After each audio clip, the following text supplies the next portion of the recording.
संगम programme का जो कि बीपीएससी और यूपीपीएससी के प्रीलिम्स के लिए है 60 डेज का प्लान आपको मिल चुका है और उसमें आज डे 1 है। डे 1 में हमें करना है करंट अफेयर्स जुलाई 2026 का हाफ। तो ओवरऑल मुद्दा क्या है कि हम लोग इस यूट्यूब चैनल पे करंट अफेयर्स के वीडियोज जो हैं डायरेक्टली सबके लिए ला रहे हैं। चाहे आप बीपीएससी देने जा रहे हो, चाहे आप उत्तर प्रदेश पीएससी देने जा रहे हो या कोई भी स्टेट पीएससी देने जा रहे हो, 14 महीने का पूरा करंट अफेयर हम लोग कवर करके यहाँ पे रखेंगे। तो आपको कहीं भी कोई और करंट अफेयर करने की एकदम आवश्यकता नहीं है, क्योंकि हमारा जो कवरेज होगा वो खाली वन लाइनर नहीं होगा, फैक्चुअल भी होगा, कॉन्सेप्चुअल भी होगा। और देखिए कि जून 2025 से लेके जुलाई 2026 ये सारा नोट्स हमने ऑलरेडी प्रोग्राम में संगम में दे दिया है और वीडियोस भी इसके यूट्यूब पे ही आ जाएंगे, नोट्स तो प्रोग्राम में है। तो आज हम क्या करेंगे, आज करेंगे इसके पहले आपको ये समझना होगा कि ऑलरेडी मैंने दिसंबर 2025 से लेके मई 2026 के सारे लेक्चर इस यूट्यूब चैनल पे डाल दिए हैं, प्लेलिस्ट पड़ी हुई है, प्लीज़ आप उसको देख लीजिएगा। तो दिसंबर से लेके मई, दैट मीन्स 6 मंथ्स मैंने ऑलरेडी पोस्ट कर दिया है।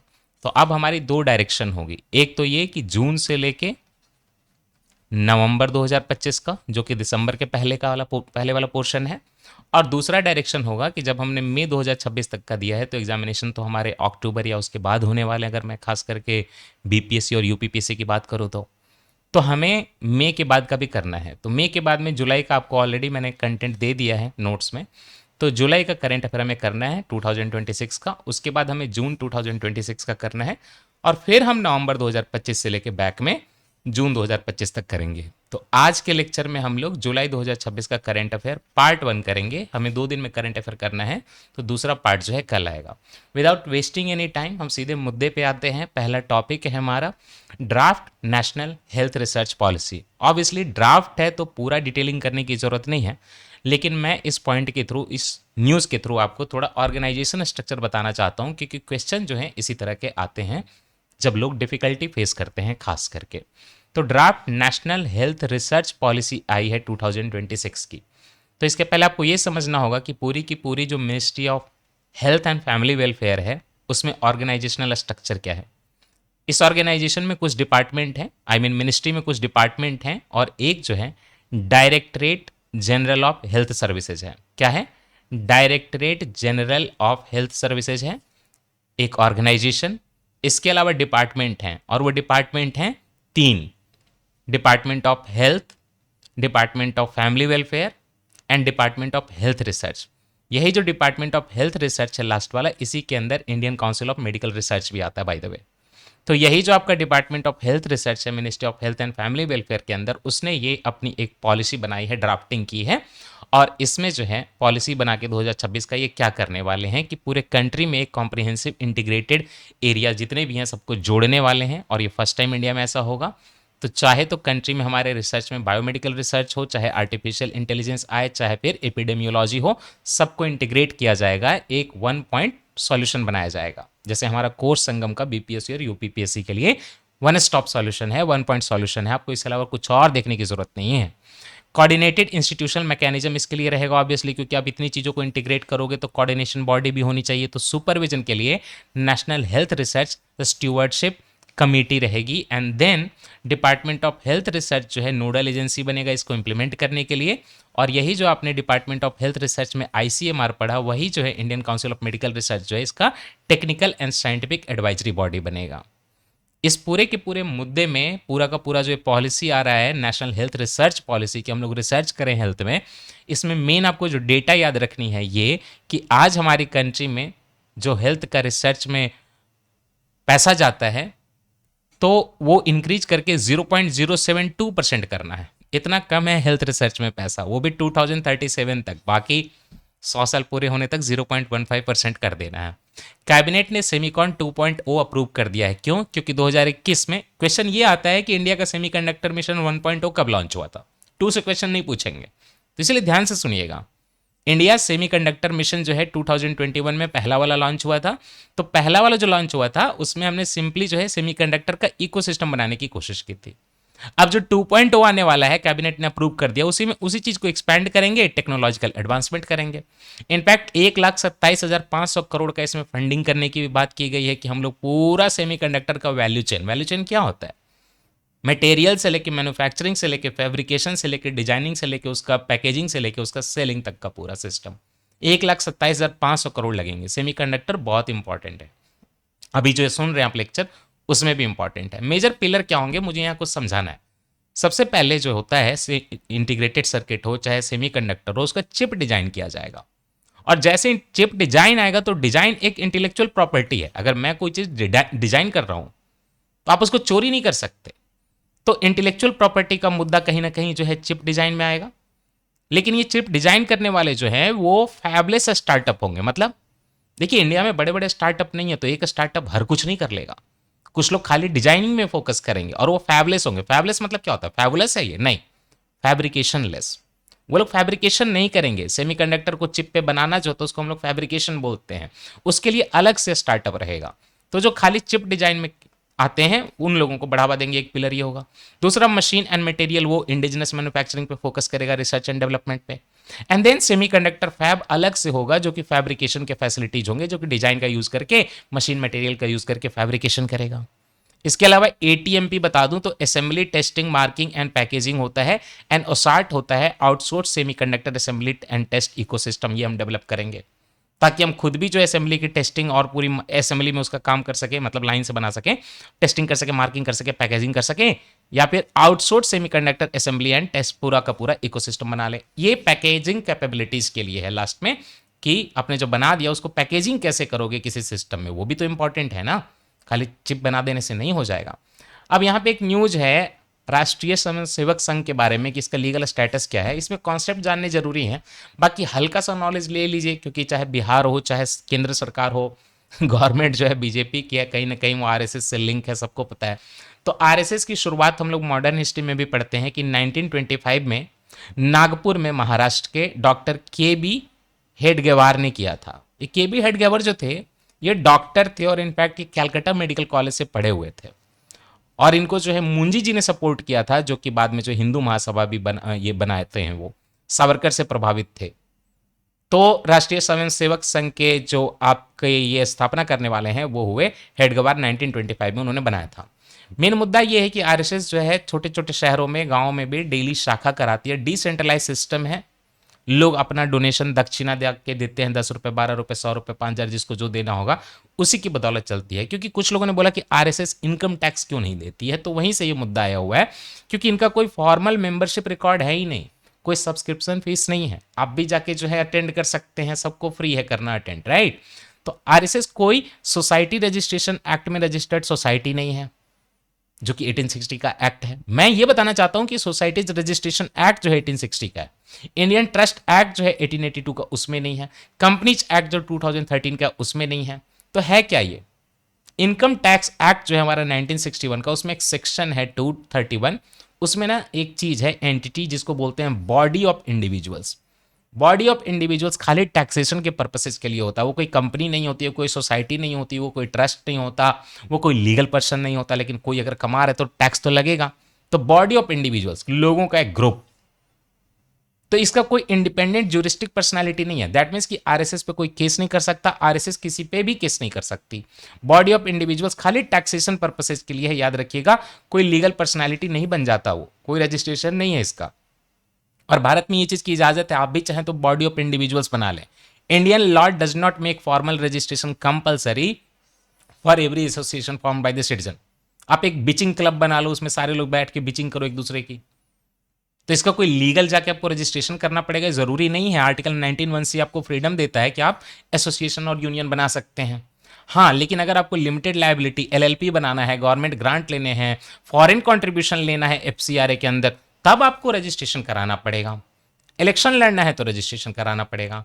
तो आरएसएस की फंडिंग होती कैसी है? लोग इसमें जो है वॉलंटरली पैसा देते हैं, जिसको गुरु दक्षिणा ये लोग बोलते हैं। ये स्वयंसेवक जो हैं इसके वॉलंटियर हैं, कोई मेंबर नहीं होते। और पटना हाईकोर्ट का ही एक डिसीजन है 1994 का, जिसमें उसने बोला था कि गुरु दक्षिणा पे कोई टैक्स नहीं लग सकती, क्योंकि ये मनमर्जी से लोग वॉलंटरली देते हैं और डिसेंट्रलाइज है, हर शाखा जो है अपने हिसाब से चलती है। तो ये लीगल पर्सन भी नहीं है, दैट मीन्स कोर्ट में जो है आरएसएस का नाम लेके आप उस पर केस नहीं कर सकते, और आरएसएस भी किसी पे केस नहीं कर सकती। Viksit Bharat guarantee for Rozgar and Ajeevika mission Gramin act 2025, nothing but VBG Ramji programme, जो कि मनरेगा को हटा के लाया गया है। अब ये न्यूज में क्यों आया है कि इफेक्टिव ये 1 जुलाई 2026 से हुआ है। वीबीजी रामजी एक्ट 2025 का, इसने जो है Mahatma Gandhi national rural employment guarantee act को रिप्लेस कर दिया है 2005 वाले को। अब फर्क क्या है कि इसमें ना जो statutory guarantee of ways employment है रूरल हाउस होल्ड के लिए, वो 100 दिन से बढ़ा के 125 दिन कर दी गई है। तो क्या सब कुछ अच्छा है? लोग बुराई नहीं करेंगे, बिल्कुल करेंगे बुराई, क्योंकि 100 से 125 दिन स्टैट्यूटरी वर्क आपने चूंकि एक्ट के थ्रू है तो हम इसको स्टैट्यूटरी वर्क बोलते हैं। 100 से 125 दिन आपने बढ़ा दिया कि हम विकसित भारत करेंगे, लेकिन इसमें ना स्टेट को फंडिंग कम की गई है। मैं बताता हूं कैसे, कैपिंग कर दी गई है। एक 60 डेज नो वर्क का पीरियड भी डाला गया। ये क्यों पता है आपको? हार्वेस्टिंग के सीजन में, सॉविंग के सीजन में कोई जाके मनरेगा में काम करेगा ना, तो खेत पे काम करने के लिए मजदूर नहीं मिलते, तो भारत का जो एग्रीकल्चर है वो खराब हो जाता है। तो जब एग्रीकल्चर का harvesting and sowing peak season होगा तो उस दौरान 60 डेज का नो वर्क पीरियड होगा। आप वर्क यहां पे नहीं कर सकते। मिनिमम वेजेस का फ्लोर भी बनाया है 300 पर डे। कई स्टेट में बहुत कम मिनिमम वेजेस थे, किसी का काम नहीं चलता था, तो काम जेसीबी से होता था, लोग फर्जी जो है पैसा निकाल लेते थे, 100-200 रुपए जो भी मिनिमम मिलता था। अच्छा, जैसे आप काम करेंगे तो आपको वीकली या 14 दिन के अंदर जो है कंप्लीशन ऑफ वर्क के पैसा देना पड़ेगा, एंड आपको मिलेगा एक ग्रामीण रोजगार गारंटी कार्ड। पहले से भी इस तरह का मिलता था, वो उसको अपडेट कर देंगे। जो एग्जिस्टिंग वाले हैं ई-केवाईसी के थ्रू वेरीफाई करके जो है उनका ट्रांजिशन करा दिया जाएगा। ग्रामीण रोजगार गारंटी कार्ड सबको दिए जाएंगे। जो नॉर्मल स्टेट हैं उनको ये फंडिंग दी जाएगी केंद्र सरकार की तरफ से 60:40 में। ये सेंट्रली स्पॉन्सर्ड स्कीम है, तो दोनों पैसा देते हैं। सेंट्रल सेक्टर स्कीम नहीं है। सेक्टर स्कीम में पूरा सेंटर पैसा देता है, सेंट्रली स्पॉन्सर्ड में जो है बंटवारा होता है 60:40। और अगर आप नॉर्थ ईस्ट मतलब नॉर्थ ईस्ट से हैं, यहाँ पे हिमालयन स्टेट हैं, यूनियन टेरिटरीज विथ लेजिस्लेचर जैसे पुडुचेरी, दिल्ली और आपका कश्मीर, तो इस केस में जो है 90:10 का है। और अगर मान लीजिए कि यूनियन टेरिटरी जहां पे लेजिस्लेचर नहीं है, जैसे लद्दाख वगैरह हो गए, तो वहां पे 100% सेंट्रल फंडिंग होगी, क्योंकि वो तो केंद्र सरकार के अंदर होता है। मेन मुद्दा ये है कि पहले ना मनरेगा में ये था कि जितनी मजदूरी होगी उतना जो है सेंटर पैसा देगा, तो वो डिमांड ड्राइवन था। अब सेंटर ने इस पर कैपिंग कर दी है। Normative state funding allocation based on the recommendation of 16th finance commission. तो ये क्या नॉर्मेटिव स्टेट वाइज एलोकेशन? एक फिक्स्ड कैपिटल का कैप होगा, जैसे 1000 करोड़ झारखंड को, और ये जो है फाइनेंस कमीशन डिसाइड करेगा एक फॉर्मूला लगा के और उस स्टेट की नीड के हिसाब से कि किस में कितना जाना चाहिए। तो स्टेट गवर्नमेंट झारखंड जो मजदूरी के पैसे देगी, कितना भी करेगी, सेंटर से जो 60 जो आ रहा है आपका 40, इस 60% में उतना ही आएगा जितना 1000 करोड़ के नीचे रह सके, उसके ऊपर नहीं आएगा। और टाइम टू टाइम अगर आप अच्छा परफॉर्म करेंगे तो चेंजेबल भी है। तो एक तो 125 दिन की मजदूरी ये थोड़ी बढ़ गई, दूसरा फंडिंग जो है नॉर्मेटिव कर दी गई है, और ये चेंजेज है मेनली। दूसरा ये कि सेंटर स्टेट रिस्पॉन्सिबिलिटी जो है कॉस्ट शेयरिंग पे है, याद रखिएगा सेंट्रली स्पॉन्सर्ड स्कीम है, कोई सेंट्रल सेक्टर स्कीम नहीं है। एंड विकसित ग्राम पंचायत जो है प्लान बनाए जाएंगे और वो नेशनल स्पेशल प्लेटफॉर्म के साथ जुड़े होंगे। हर गांव का जो है कि विकसित ग्राम पंचायत मतलब ग्राम पंचायत के लेवल का प्लान होगा, जो पीएम गति शक्ति के साथ कनेक्ट करके पूरे के पूरे देश में इंफ्रास्ट्रक्चर की प्लानिंग कराएगा। विकसित Bharat national rural infrastructure stack develop होगा डिजिटल वर्क करने के लिए इस पूरी चीज में, कि कितने एसेट बने उसके लिए इंफ्रास्ट्रक्चर स्टैक वही होता है सॉफ्टवेयर वगैरह। विकसित Bharat national rural infrastructure stack. आइए, जब विकसित भारत हो ही गया तो विकसित भारत शिक्षा अधिष्ठान भी सुन लेते हैं। ये ना बिल है 2025 का और इसका काफी विरोध हुआ है, तो ऑब्वियसली इस पर डायरेक्टली क्वेश्चन बनने के कम चांसेस हैं। मैं हल्का सा जो इंफॉर्मेशन है वो दे देता हूं, बाकी अगर आ जाए आपके एग्जामिनेशन तक तो ये यूजफुल हो जाएगा। विकसित भारत शिक्षा अधिष्ठान बिल में 2025 में केंद्र सरकार क्या कह रही है कि हम ना, अभी तो हालांकि ये जेपीसी के पास चला गया, ज्वाइंट पार्लियामेंट्री कमेटी के पास, बट अदरवाइज सरकार चाह रही है ना, केंद्र सरकार की एक सिंगल यूनिफाइड रेगुलेटरी फ्रेमवर्क बनाए हायर एजुकेशन के लिए। और इसमें आज जो यूजीसी यूनिवर्सिटी के लिए काम कर रहा है, all India council of technical education जो है बीटेक वगैरह के लिए काम कर रहा है, या आर्कियोलॉजी के लिए, और पढ़ाई वगैरह के लिए बीएड वगैरह के लिए national council for teacher education, इन सारे बॉडी को रिप्लेस कर देगा ये कौन सा? विकसित भारत शिक्षा अधिष्ठान और केंद्र सरकार के अंतर। तो विकसित भारत शिक्षा अधिष्ठान जो है एपेक्स रेगुलेटरी बॉडी बनना चाह रही है हायर एजुकेशन के लिए, और चाहे वो टेक्निकल एजुकेशन हो एआईसीटीई वाला, टीचर एजुकेशन हो एनसीटीई वाला, या आर्किटेक्चर का एजुकेशन भी उसी में आता है। आर्कियोलॉजी वाला जो है, सॉरी आर्कियोलॉजी बोल दिया मैंने, आर्किटेक्चर वाला, बीटेक आर्किटेक्चर वाला। तो प्रोफेशनल फील्ड जो है मेडिसिन एंड लॉ, इसको इसमें नहीं रखा गया है, प्लीज रिमेंबर दैट। और इसमें से जो है ना कुछ स्पेशलाइज काउंसिल होंगे इस कमीशन में, यही वाला कमीशन जो आपका विकसित भारत अधिष्ठान बनेगा, शिक्षा अधिष्ठान, उसमें ना काउंसिल होगा। एक होगा रेगुलेटरी काउंसिल, ये क्या करेगा? ऑब्वियसली यूजीसी वाला काम करेगा, रेगुलेट करेगा हायर एजुकेशन को। एक होगा एक्रेडिटेशन काउंसिल, नाक का एक्रेडिटेशन आता ना जैसे, तो एक्रेडिटेशन का फ्रेमवर्क बनाएगा। और एक होगा स्टैंडर्ड काउंसिल जो कि एकेडमिक स्टैंडर्ड सेट करेगा। इस कमीशन में ओवरऑल एक चेयरपर्सन होंगे, प्रेसिडेंट ऑफ द काउंसिल होंगे तीनों के, कुछ एमिनेंट एक्सपर्ट होंगे जिनको खास करके कुछ नॉलेज एक्सपीरियंस होगा, और ओवरऑल 12 तक के मेंबर हो सकते हैं। इसके अलावा स्टेट हायर एजुकेशन इंस्टीट्यूशन के रिप्रेजेंटेटिव और यूनियन हायर एजुकेशन सेक्रेटरी जो है इसके मेंबर होंगे, ऐसा प्रपोजल है। सुप्रीम कोर्ट परेशान हो गया है, अलग अलग जजमेंट में जो है ग्राउंड ऑफ अरेस्ट बताया जाए कि नहीं बताया जाए, अगर क्लियरिकल मिस्टेक हो जाए तो बरी किया जाए कि नहीं किया जाए, इस तरह से विवाद चलता रहता। तो सुप्रीम कोर्ट ने बोला हमें ला दो, हम एक बड़े बेंच को भेज के फैसला करवाएंगे। तो सुप्रीम कोर्ट जो है इन्वेस्टिगेट करने की कोशिश कर रहा है कि क्या जो इन्वेस्टिगेटिंग एजेंसी हैं उन पे ये कंपलसरी है कि वो रिटर्न में ही ग्राउंड ऑफ अरेस्ट एक अक्यूज पर्सन को दे। आपके पास पुलिस आ जाए बोले कि हम आपको अरेस्ट करेंगे, तो क्या रिटर्न में देना मैंडेटरी है? अगर वोकली दे तो नहीं माना जाएगा, नहीं अरेस्ट कर सकते। हुआ क्या है कि मेघालय के हाईकोर्ट ने एक इंसान को बेल दे दिया क्योंकि उसका जो अरेस्ट मीमो आया था ना उसमें इनकरेक्ट प्रोविजन मेंशन था बीएनएस का। अब नया नया आया है, पुलिस वालों ने बीएनएस पढ़ा नहीं है तो गलत सेक्शन मेंशन कर दिया, तो मेघालय हाईकोर्ट ने बरी कर दिया। अब जो स्टेट है मेघालय का वो कह रहा है कि तो क्लेरिकल मिस्टेक थी, हमने जो है वर्बली इन्फॉर्म कर दिया था। और यहीं पे मुद्दा आ जाता है कि क्या खाली वर्बली इन्फॉर्म कर देने से काम हो जाता है? तो अब बड़ा बेंच जो है डिसाइड करेगा। कंफ्लिक्टिंग है इसमें जजमेंट एक्चुअली। बहुत पहले एक Pankaj Bansal versus union of India case था 2023 का, उसमें इन्फोर्समेंट डायरेक्टरेट को बोला गया था कि जब आप किसी को अरेस्ट करेंगे तो आपको जो पीएमएलए है, prevention of money laundering act 2002 के अंदर, आपको जो ग्राउंड ऑफ अरेस्ट उसको जो है राइटिंग में बताना पड़ेगा, तब आप अरेस्ट कर सकते हैं। ये पंकज बंसल केस में सुप्रीम कोर्ट ने बोला था। देन एक मिहिर राजेश शाह केस आया 2025 का, यहां पे भी बोला कि रिटन ग्राउंड ऑफ अरेस्ट आपको देना पड़ेगा किसी भी क्रिमिनल केस में, चाहे वो आपका बीएनएस का हो चाहे आईपीसी का हो, पुराना वाला जो था सिस्टम इंडियन पेनल कोड। एक डॉक्टर राजेंद्र रंजन केस है 2026 का, ही है, सुप्रीम कोर्ट ने बोला कि हाँ हाँ आपको रिटर्न देना पड़ेगा। बट हाँ, Vihaan Kumar versus state of Haryana 2025 में कोर्ट कहती है कि communication of the ground of arrest is mandatory. ये बात सही है, बट अगर ओरल कम्युनिकेशन कर दिया तो वो भी सफिशियंट है। आपको राइटिंग में देना जो है हमेशा प्रैक्टिकेबल नहीं है, प्रैक्टिसिएबल नहीं है, हो सकता है कि ऐसा मुश्किल हो। तो इसीलिए अब सुप्रीम कोर्ट डिसाइड करेगी क्या मुंह बोलने से होगा, मुंह जबानी, या रिटर्न चाहिए। एक बहुत बड़ी ये खबर है जो कि आजकल काफी वायरल हो रही है, फॉरेन कंट्रीब्यूशन रेगुलेशन एक्ट जो है, इसमें जो है मोदी गवर्नमेंट ने अमेंडमेंट करने की बात की थी। एक्चुअली ऑर्डिनेंस करके ये अमेंडमेंट कर दिया गया है, लॉ पास करने की बात थी बट इन्होंने पास नहीं किया। संसद में बहुत हंगामा हो रहा था तो इस पर जो है चर्चा नहीं हुई, तो पास नहीं हुआ। बिना चर्चा किए हुए पास कर सकते थे बट ऐसा हुआ नहीं। अब ये पूरा का पूरा मुद्दा समझिए, मिनिस्ट्री ऑफ होम अफेयर्स ने 2026 में इसमें रूल चेंज किए हैं, एफसीआरए के रूल्स चेंज किए हैं अमेंडमेंट करके। और मिनिस्ट्री ऑफ होम अफेयर्स संभालती, याद रखिएगा, फॉरेन कंट्रीब्यूशन रेगुलेशन एक्ट, ना कि कोई फिनांस मिनिस्ट्री, ना कि कोई फॉरेन मिनिस्ट्री। मुद्दा ओवरऑल ये है कि भारत में कई सारे एनजीओ काम करते हैं, तो वो एनजीओ कई बार विदेश से पैसा लेते हैं। अच्छी बात है, विदेश से पैसा ले रहे हैं, फंडिंग आ रही है, कोई उनको अथॉरिटी दे रही है। बट कई बार क्या होता है कि एनजीओ विदेश से पैसा लेके लोगों को चार्ज लगाते हैं कि वो लोगों को कन्वर्ट करते हैं। पैसे जैसे कि कैंसर का इलाज करा लो हमसे, 10 लाख रुपए ले लो, बदले में पूरी फैमिली कन्वर्ट कर लो।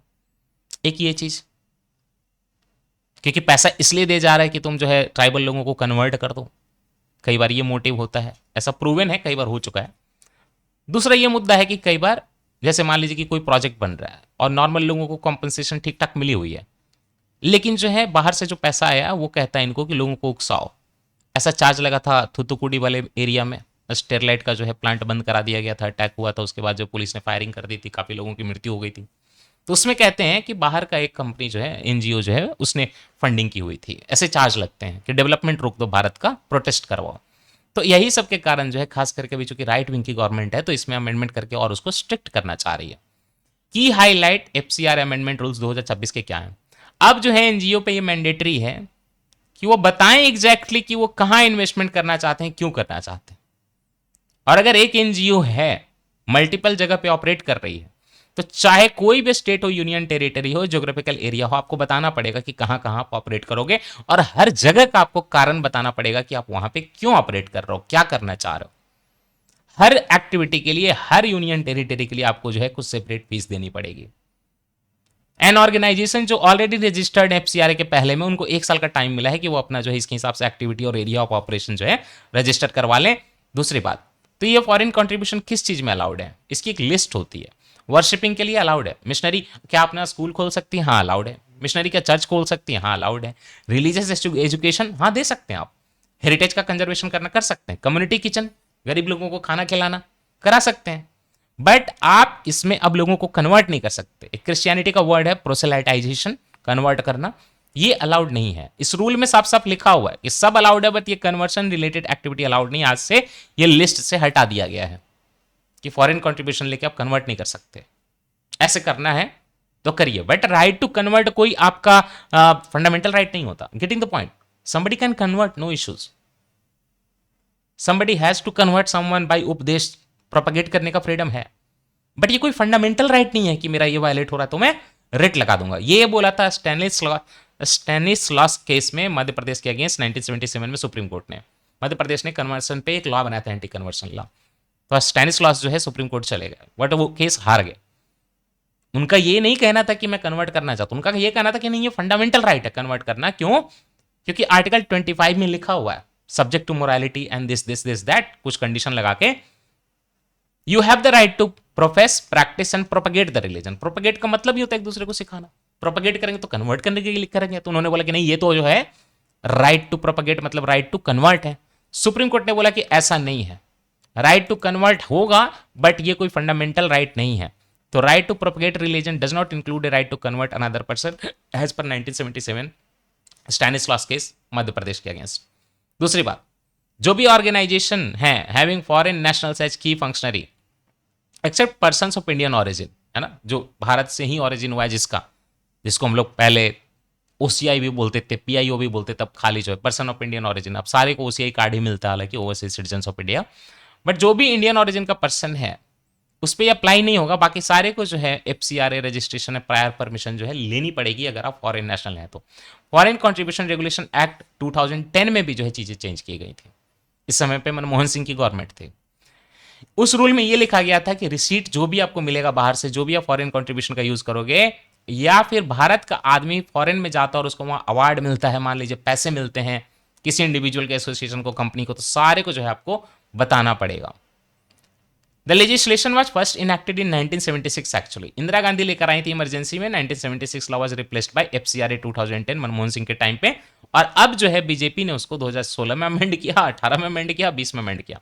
तो एफसीआरए आया इंदिरा गांधी के टाइम पे 1976 में इमरजेंसी में। उनको लगता था कि इमरजेंसी के दौरान बाहर के लोग भड़का रहे हैं भारतीयों को, और फिर जो है मनमोहन सिंह के टाइम पे जो है उसको रिप्लेस किया गया 2010 में। एंड 16 में, 18 में, 20 में जो है मोदी गवर्नमेंट ने अमेंड किया। 2026 में जो है ऑर्डिनेंस अमेंड कर रही है। फॉरेन कंट्रीब्यूशन रेगुलेशन अमेंडमेंट जो है 2026 का, इसमें और भी चीजें स्ट्रिक्ट की गई हैं। अगर कोई गलत करता है तो लाइसेंस जो है कैंसिल हो जाएंगे, सरेंडर करने पड़ेंगे, और रिन्यू भी नहीं किया जाएगा। ऐसे भी प्रोविजन है। की प्रोविजन फिर है क्या? कोई भी ऑर्गेनाइजेशन अगर काम कर रहा है तो सबसे पहले या तो वो एफसीआरए में रजिस्ट्रेशन करा ले, या एक प्रायर परमिशन डायरेक्टली गवर्नमेंट से ले ले। कोई भी फॉरेन कंट्रीब्यूशन लेने से पहले या तो रजिस्ट्रेशन करा लो, नहीं तो जाओ गवर्नमेंट से जो है मंजूरी ले लो। If you are an eligible organization, that means you may be registered under Society Registration Act 1860, Indian Trust Act 1882 and Companies Act 2013।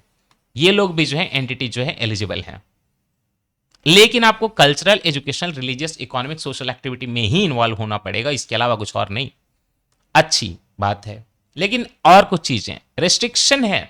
अगर आप फॉरेन कंट्रीब्यूशन लेते हैं, इलेक्शन के कैंडिडेट नहीं ले सकते, एमपी एमएलए नहीं ले सकते, पॉलिटिकल पार्टी नहीं ले सकते। यही आम आदमी पार्टी पे एक बार चार्ज लगाया था ना बीजेपी ने, सही की गलत पता नहीं मुझे, बट कि आपका फंडिंग जो है बाहर से आ रहा है, किसी ने कुछ रुपए जो है बाहर से भेज दिए थे यूपीआई कार्ड आईडी पे।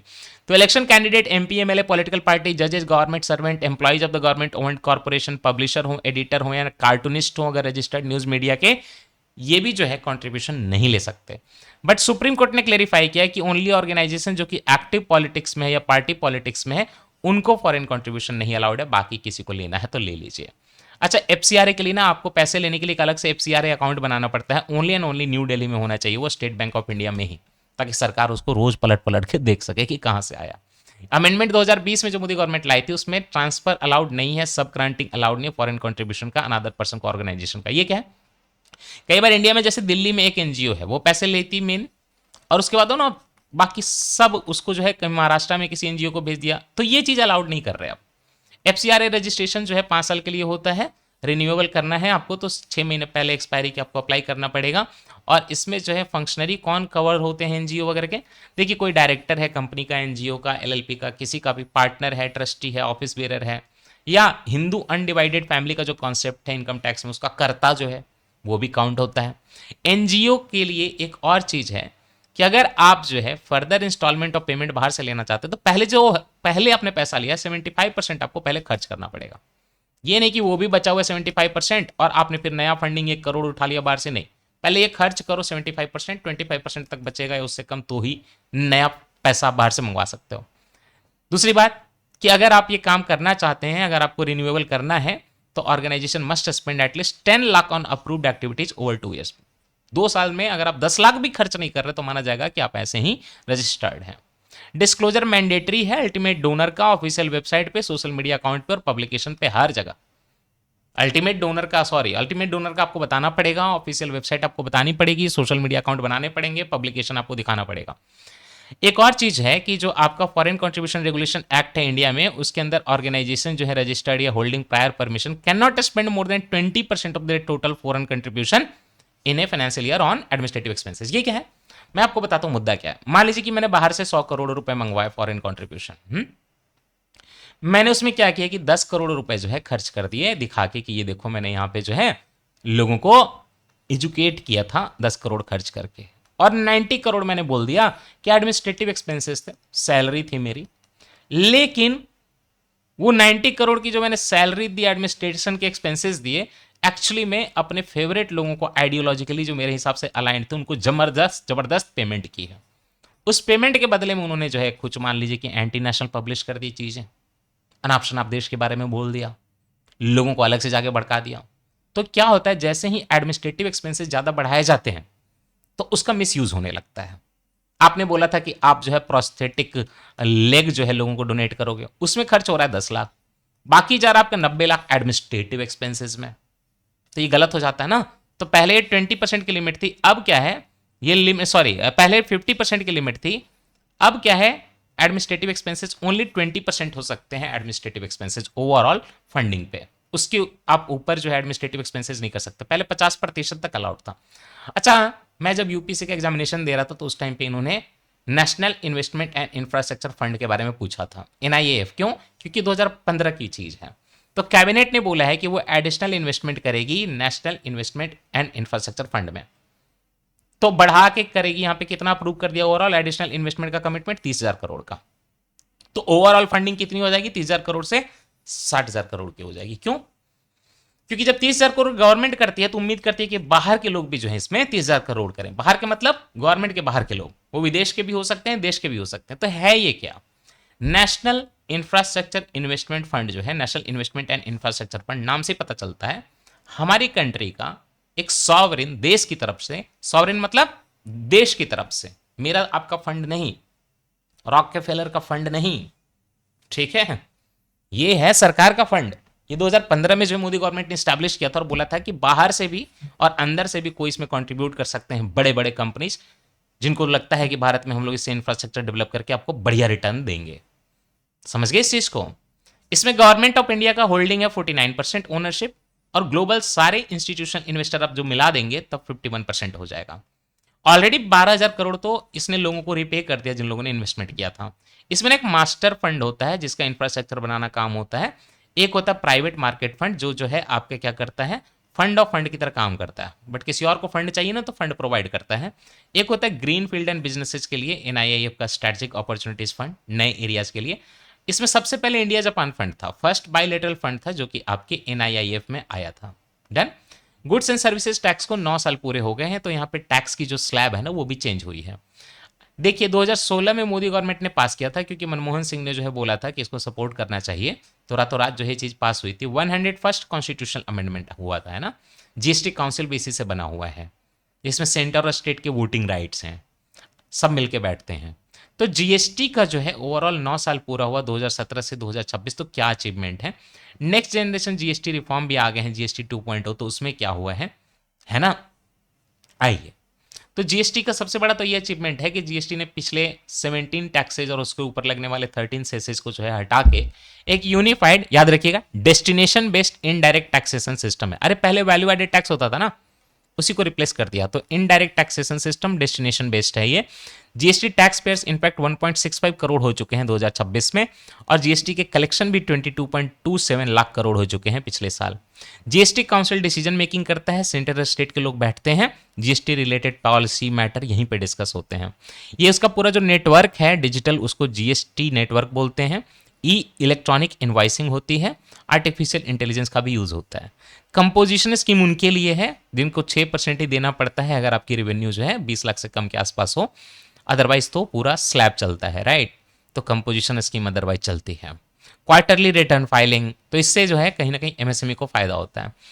अगर हम बात करें जीएसटी की, तो ये आया था 101st कॉन्स्टिट्यूशनल अमेंडमेंट 2016 के थ्रू, इंप्लीमेंट हुआ था ये 1 जुलाई 2017 से, तो अभी 9 साल पूरे हुए हैं।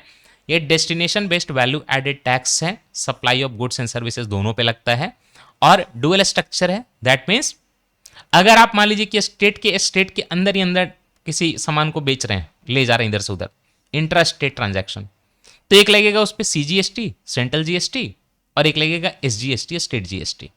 और अगर एक स्टेट से दूसरे स्टेट सामान जा रहा है डेस्टिनेशन बेस्ड, तो उस पर लगेगा IGST, that means inter state transaction. या फिर इंपोर्ट पे भी किसी बाहर के देश से आया भारत के, मान लीजिए कि तमिलनाडु में, तो इस पे आईजीएसटी लगेगा, ना कि CGST SGST. GST council apex body है, रिस्पॉन्सिबल है जीएसटी की पॉलिसी डिसीजन के लिए, और जीएसटीएन जो है इसका इंफॉर्मेशन टेक्नोलॉजी का बैकबोन है।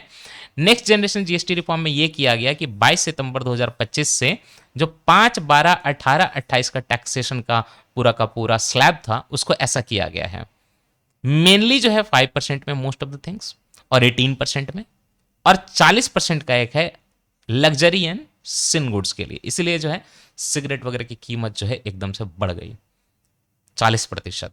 तो पहले था 5, 12, 18, 28, अब हो चुका है 5, 18 और कुछ गुड्स के लिए 40। 5, 18, 40, एक कम कर दिया, 5 रखा है, 18 रखा है, 12 और 28 की जगह पे 40 आ गया। समझ गए? Okay. Tax burden on house hold जो है कहीं ना कहीं कम हुआ है, क्योंकि इंश्योरेंस एंड एसेंशियल मेडिसिन को एग्जेम्पशन है। जीएसटी के रेट जो है एमएसएमई, हैंडीक्राफ्ट, मैन्युफैक्चरिंग के लिए कम किए गए हैं। देन जीएसटी ओवरऑल क्या कोशिश करती है कि इन्वर्टेड ड्यूटी स्ट्रक्चर जो है ना उसको करेक्ट करें। ये क्या होता है पता आप? मान लीजिए कि आपको एक सामान बनाना है, उस सामान का नाम है एबीसी। इस सामान का बनाने के लिए आपको चाहिए ए, बी एंड सी, और तीनों चीजें आप इंपोर्ट करते हैं, ए बी सी। इमेजिन करिए, अब आप जब ए इंपोर्ट करते हैं तो आपको लगता है 100 रुपए, बी इंपोर्ट करते हैं तो लगता है 100 रुपए, सी इंपोर्ट करते हैं तो लगता है 100 रुपए। तो कितने का आपका पड़ा? 300 रुपए का। मजदूरी करेंगे इसमें आप 400 रुपए का। जब आप इसको बेचने जाएंगे तो पता चला कि इसकी कीमत जो है बाहर कितनी जा रही है? 200 रुपए की। ये इन्वर्टेड नहीं हो गया? सामान को बनाने में जो पैसा लग रहा है वही ज्यादा हो गया। तो टैक्स अगर बहुत ज्यादा लग जाए आपके इनपुट पे, तो आउटपुट तो आपका जो है मतलब सस्ता नहीं हो सकता ना। लेकिन बिकेगा ही नहीं अगर आउटपुट सस्ता नहीं होगा। तो इसको बोलते हैं इन्वर्टेड ड्यूटी स्ट्रक्चर। तो हमको अगर एक्सपोर्ट बढ़ाना है, डोमेस्टिक वैल्यू एडिशन अच्छे से करनी है, तो जीएसटी में रिफॉर्म को टारगेट किया गया जीएसटी 2.0 में। वर्ल्ड बैंक इनकम का एक क्लासिफिकेशन आता है, तो उसमें इंडिया जो है लोअर मिडिल इनकम कंट्री है। ये आज से नहीं है, 2009 से India lower middle income country है। गरीब ही है भारत। 4 तरह की कंट्री का क्राइटेरिया होता है, हर साल जो है ये अपडेट होता है ग्लोबल इन्फ्लेशन वगैरह को चेक करके। और ये जो है Atlas national income GNI per capita, gross national income GNI, Atlas gross national GNI देख के जो है पर कैपिटा ये बनाया जाता है। उसके हिसाब से एक लो इनकम कंट्री होती है, एक लोअर मिडिल इनकम कंट्री होती है जिसमें भारत है, एक अपर मिडिल इनकम कंट्री होती है, और एक हाई इनकम कंट्री होती है। तो भारत जो इसमें 2009 से लोअर मिडिल इनकम कंट्री में है। एटलस मेथड जो है ना, इस पे short term exchange rate volatility and inflation जो है, वोलेटिलिटी एंड इन्फ्लेशन वो प्रभावित नहीं करते कैलकुलेट करने में। And average exchange rate over ये सेवरल ईयर्स देखता है, और इन्फ्लेशन के हिसाब से एडजस्टेड होता है। एक कंट्री का क्लासिफिकेशन जो है इस चारों में से कैसे चेंज हो सकता है? मान लीजिए कि वहाँ की पॉपुलेशन का साइज चेंज हो गया बहुत ज़्यादा, नेशनल अकाउंट उसके सरकार ने रिवाइज कर दिए, एक्सचेंज रेट में जो है बहुत ज़्यादा मूवमेंट हो गई है, अपडेटेड इकोनॉमिक डेटा आया है, या रियल इनकम ग्रोथ हो गई है, डिक्लाइन हो गई है। World bank updates income classification every July 1 using the previous year calendars Atlas GNI per capita. तो भारत जो है लोअर मिडिल इनकम में है, याद रखिएगा। तो कंट्री इनकम क्लासिफिकेशन 2027 के हिसाब से वर्ल्ड बैंक ने बोला है, मतलब 2026-27 फाइनेंशियल ईयर, कि इंडिया जो है lower middle income economy category में काउंट किया जाएगा वापस। जीएनआई पर कैपिटा कितना है 2025 में हमारा? 2760। तो 2760 है हुआ, तो ये जो है हम इस रेंज में आ गए हैं ना, 2760 है हमारा जीएनआई। ओके। अच्छा, ये देखिए कि लोअर मिडिल इनकम से अपर मिडिल इनकम में कौन गया आपको पता है? बगल का श्रीलंका जो क्राइसिस में था, वियतनाम, फिलीपींस, जॉर्डन, माइक्रोनेशिया। मैं सारा पढ़ा दूंगा माइक्रोनेशिया वगैरह कहाँ पे है, ये नॉलेज आपको ले लेनी चाहिए। टोगो नाम की जो कंट्री है वो लोअर मिडिल इनकम कंट्री से लोअर मिडिल इनकम कंट्री में, लो इनकम कंट्री से लोअर मिडिल इनकम कंट्री में आ गई। टोगो कहाँ पे है मैं बस दिखा देना चाह रहा था। ये आपका जो अफ्रीका का वेस्टर्न पोर्शन है, तो वेस्टर्न पोर्शन में ये कोट डी आइवरी और घाना के बाद जो कंट्री पड़ती है ये जो है टोगो है ना, उसके बगल में बेनीन है, याद रखिएगा। तो 1987 से जो आपके लो इनकम इकोनॉमीज हैं वहाँ पे डिक्लाइन हुआ 30% से 11% का 2026 में, मतलब कम हुए low middle income country. Bharat लेकिन कम नहीं हुआ, भारत वही है। आइए एक चीज़ आपको पढ़ाता हूँ, ये पूरा का पूरा जो आप ऑस्ट्रेलिया देख रहे हैं ना, इसके पूरे अराउंड के एरिया को नाम लो ओसनिया बोलते हैं, ओसनिया। और ओसनिया में मेनली माइक्रोनेशिया, पॉलिनेशिया और मेलानेशिया ऐसे जो है काउंट किए जाते हैं। अब इसमें क्या है, ये Micronesia, Polynesia, Melanesia, Oceania overall जो है ना, ओसनिया कॉन्टिनेंट नहीं है, कॉन्टिनेंट ऑस्ट्रेलिया है। कई लोग ओसनिया को कॉन्टिनेंट बोल देते हैं, नहीं ऑस्ट्रेलिया है। अच्छा, ये जो मेलानेशिया, पॉलिनेशिया, माइक्रोनेशिया ये सारे जो है ना, इसमें कुछ आइलैंड भी हैं और कुछ कंट्री भी हैं, और कई बार एक कंट्री के मल्टीपल आइलैंड है। जैसे हवाई है, बहुत बड़ा, इसमें बहुत सारे आइलैंड हैं, लेकिन ये यूएसए का जो है पार्ट है हवाई, है ना। और बताऊंगा तो वालू क्या है, समोवा क्या है, कुक आइलैंड क्या है। कुक आइलैंड, कैप्टन कुक सुना है आप? कुक आइलैंड में थोड़ी देर में पढ़ाने वाला हूं, ये कोई अलग से कंट्री नहीं है। फ्रेंच पॉलिनेशिया, पिटकैर्न है ना, एक एंडेसाइट लाइन यहां पे होती है ज्योग्राफिकली।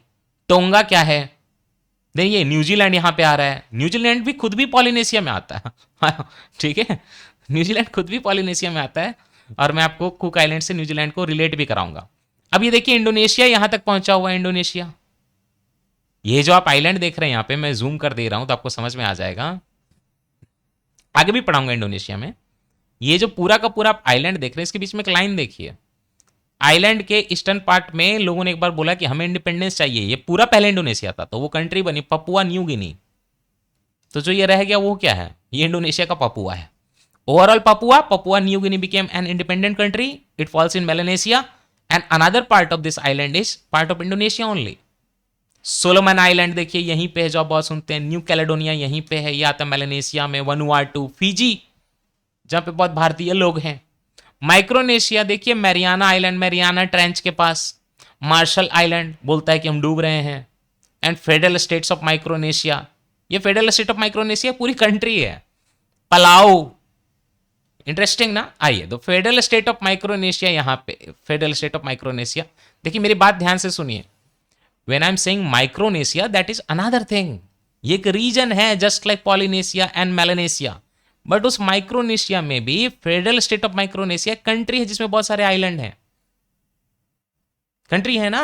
इसी तरह से अफ्रीका में भी कई सारी कंट्री हैं जिनका नाम ही अफ्रीका है, तो साउथ अफ्रीका कॉन्टिनेंट थोड़े ना, कंट्री है। तो ये माइक्रोनेशिया के रीजन में एक federal state of Micronesia country है।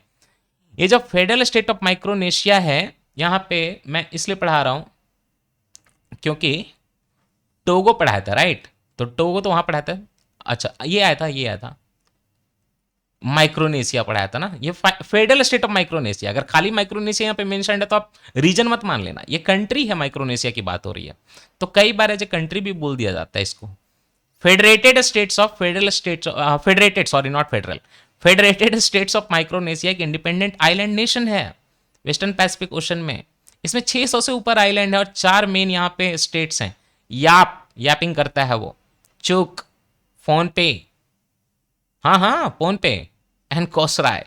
कैपिटल इसका पालीकीर है, ये आइलैंड ऑफ फोन पे लोकेटेड। तो आपको दिखेगा नहीं, बट ये फेडरेटेड स्टेट ऑफ माइक्रोनेशिया के कैपिटल जो है पालीकीट है, पालीकीर है ना, पालीकीर है। आइए, ओसनिया पूरा का पूरा सबको मिला दीजिए, एक ज्योग्राफिक रीजन है। जो पैसिफिक ओशन में है, इसमें ऑस्ट्रेलिया भी आता है। इनफैक्ट कुछ लोग मतलब ऑस्ट्रेलिया को भी इंक्लूड किया जाता है ओसनिया में। वो माइक्रोनेशिया का पार्ट नहीं है ऑस्ट्रेलिया। पॉलिनेशिया, मेलानेशिया का भी पार्ट नहीं है, लेकिन ओसनिया का पार्ट है। न्यूजीलैंड, न्यूजीलैंड तो प्रॉपर जो है आपके आ रहा है इसमें पॉलिनेशिया में। And thousand of island group, जिनको मेलानेशिया, माइक्रोनेशिया, पॉलिनेशिया में हम लोग डिवाइड करते हैं। तो सबसे पहले येलो वाला हुआ पॉलिनेशिया। तो पॉलिनेशिया जो है ओसनिया का पार्ट है। पैसिफिक ओशन में 1000 से ऊपर आइलैंड है। इसमें इंडिपेंडेंट सॉवरेन पॉलिनेशियन कंट्री भी हैं, जैसे न्यूजीलैंड पॉलिनेशिया में कंट्री है। समोआ जो है कंट्री है। ये वाला समोआ, समोसा नहीं है, समोसा नहीं है, ये समोआ है,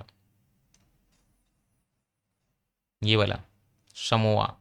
टोंगा, जिस टोंगा, टोंग, एक मिनट जूम करना पड़ेगा। हाँ, तो समोआ, टोंगा, टुवालू, देखिए समोआ कंट्री है, टोंगा कंट्री है, एंड टुवालू भी कंट्री है। ये जो टुवालू है ये सारे पॉलिनेशिया में, न्यूजीलैंड भी पॉलिनेशिया में।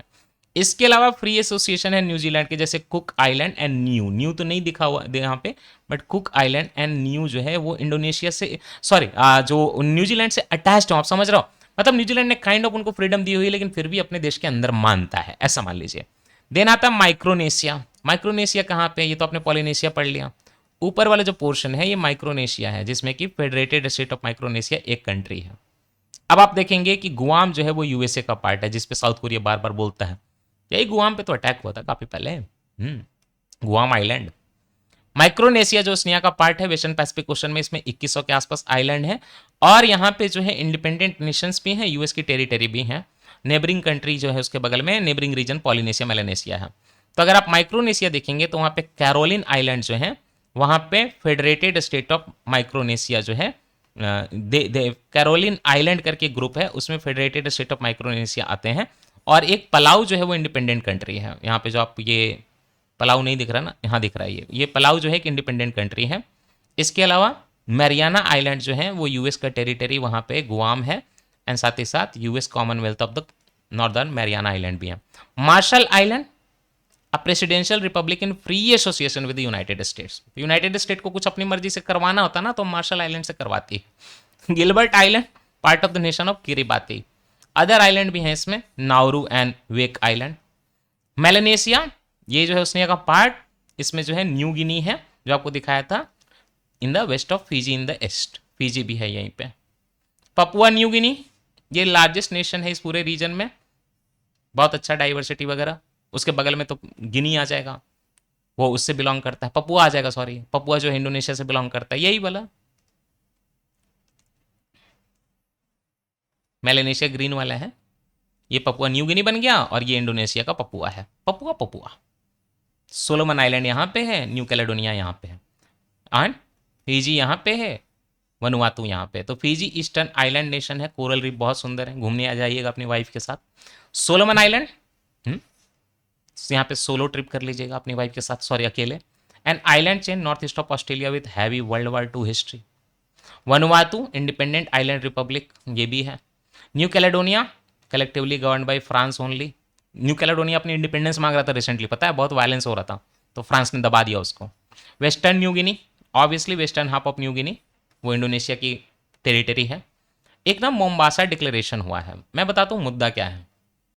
देखिए मोम्बासा डिक्लेरेशन क्या है, मैं बताता हूँ। जैसे कई गरीब कंट्री है ना, वो बहुत सारा इलीगल अनरिपोर्टेड फिशिंग करती है। मैं जैसे बताता हूँ, इंडिया है यहाँ, तमिलनाडु के फिशरमैन जाते हैं श्रीलंका के वाटर में, कई बार फिशिंग करते हैं, कई बार श्रीलंकन नेवी उनको गिरफ्तार भी कर लेते हैं। एक्चुअली में ये लोग क्रॉस कर जाते हैं, सच्चाई है, कई बार वो लोग क्रॉस कर जाते हैं।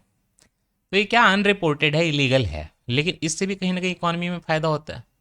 तो कई बार देश इसको छुपा देता है, तो एक वर्ल्ड में डिस्कशन चलता है, खास करके डेवलप्ड नेशन ने अपना बनाया है तरीका, किस तरह की फिशिंग वगैरह को रिपोर्टिंग करो। तो इससे क्या होगा ना, कि जो लोग इस तरह की इलीगल फिशिंग करते हैं, अनरिपोर्टेड फिशिंग करते हैं ना, उनकी रोजगार चला जाएगा।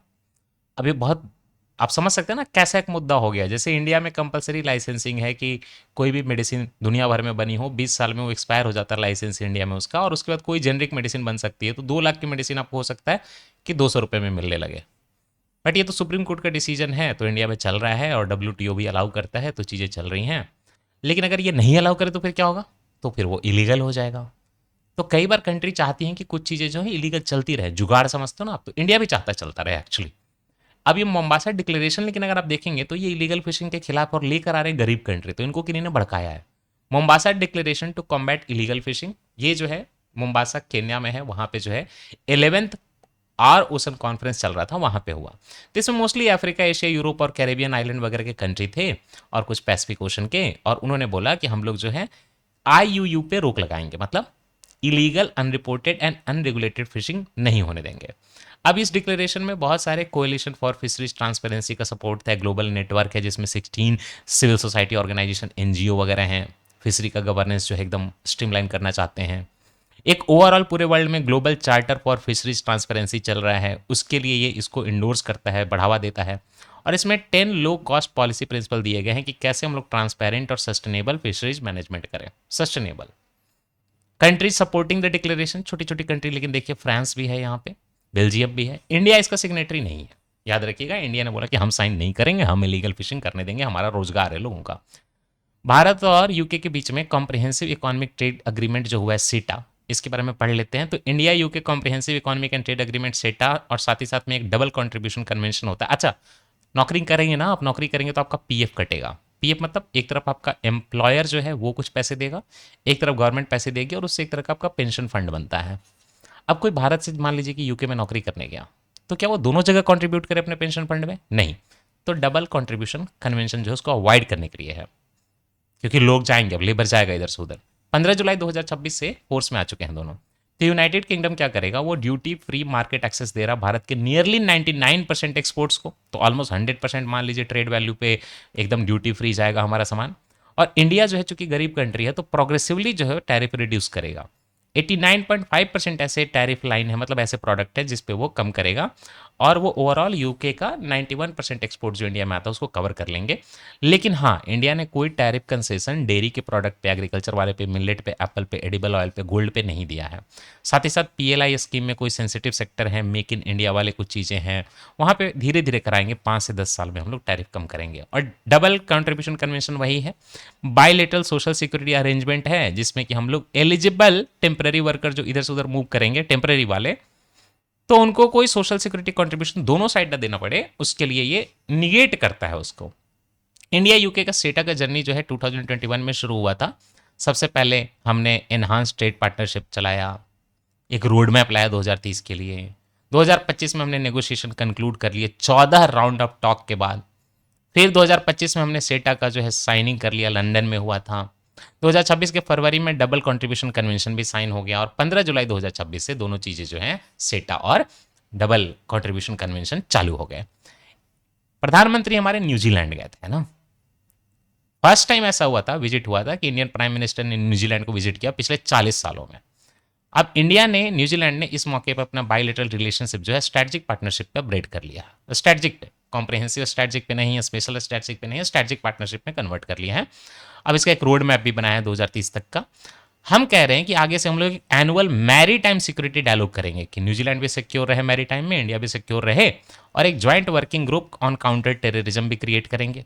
साथ ही साथ कीवी फ्रूट एक्शन प्लान होगा, खूब खाएंगे हम लोग कीवी फ्रूट। अब cultural and maritime heritage collaboration भी हो रहा है भारत की तरफ से, नेशनल मैरीटाइम हेरिटेज कॉम्प्लेक्स जो कि लोथल गुजरात में है, और एक न्यूजीलैंड मैरीटाइम म्यूजियम जो कि न्यूजीलैंड में, दोनों मिलकर अपना दिखाएंगे कि मेरा लोथल बढ़िया है, वो न्यूजीलैंड दिखाएगा बढ़िया है। न्यूजीलैंड ने इंडिया का एक ग्लोबल बायोफ्यूल अलायंस ज्वाइन किया। हाँ, ग्लोबल बायोफ्यूल अलायंस जो है इंडिया, यूएस और ब्राजील ने लॉन्च किया था 2023 में, जब भारत में G20 का समिट नहीं होता दिल्ली में, तो global biofuel alliance India, US and Brazil ने लॉन्च किया था, उसको न्यूजीलैंड ने ज्वाइन कर लिया है। साथ ही साथ एक नॉन ट्रीटी, कोई ट्रीटी नहीं है, वॉलंटरी है, ओपन है, बट एक इंडो पैसिफिक ओशन इनिशिएटिव है, ये भी भारत का ही है। न्यूजीलैंड ने इसको भी जो है, आप देख लीजिए कि न्यूजीलैंड जो इस पर कॉपरेट करेगा। Indo Pacific ocean initiative open voluntary non treaty based ये प्लेटफॉर्म है, जो कि इंडिया ने 2019 में ही लॉन्च किया था, जब बैंकॉक में, थाईलैंड में 14th ईस्ट एशिया समिट हो रहा था ना, ईस्ट एशिया समिट, तो वहां पे India Pacific, Indo Pacific ocean initiative Bharat ने लॉन्च किया था। कोई ट्रीटी नहीं है, ऐसे ही जिसको आना है इसमें आ जाओ।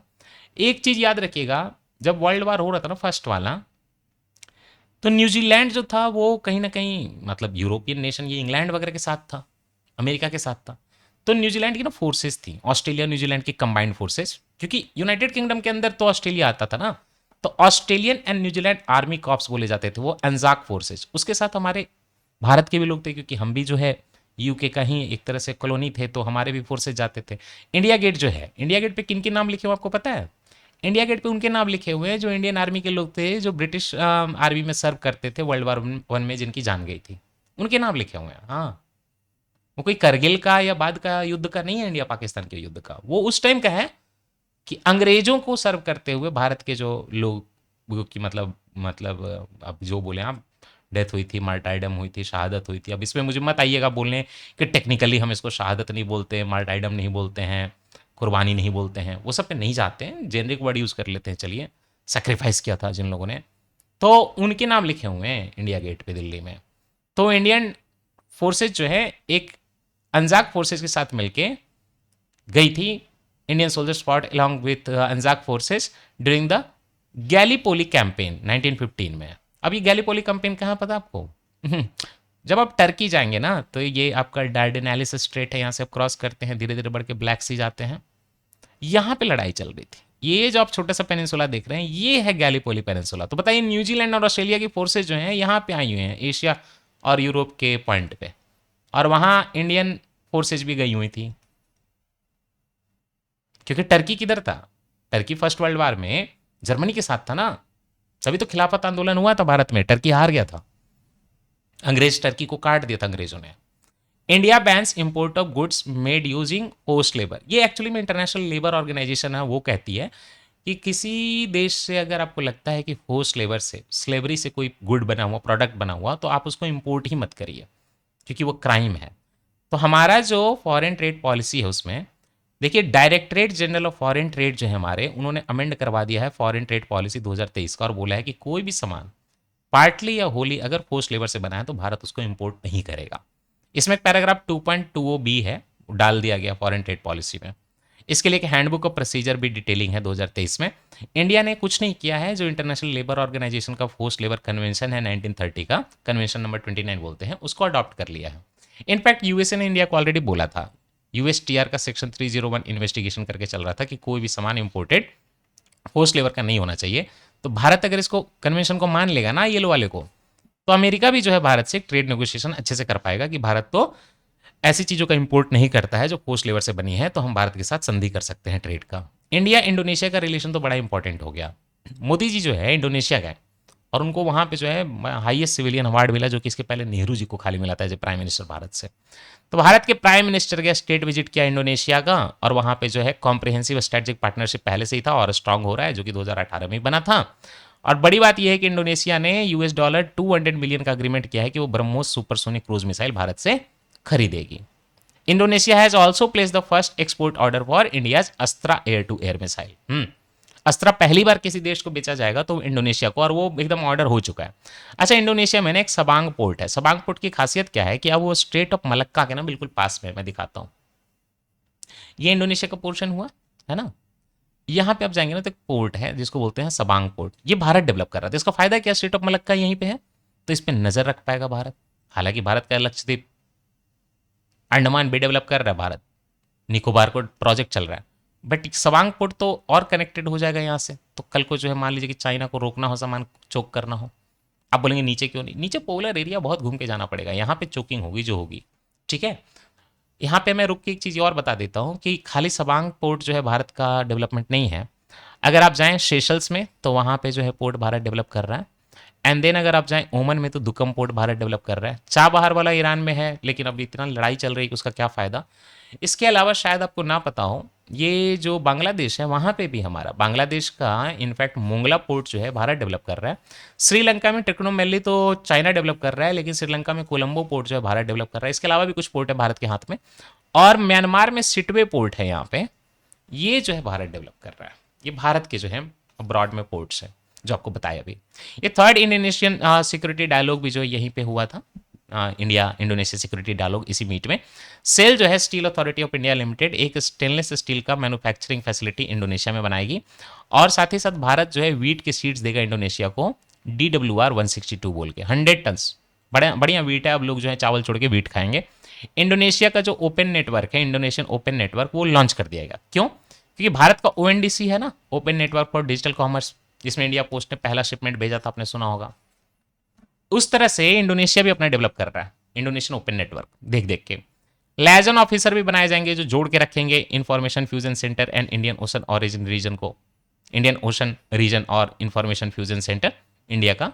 इंडोनेशिया वाला स्टेशन एक अपना का खुद का ऑफिसर कहां पे, इंडिया का information fusion centre of Indian Ocean reason.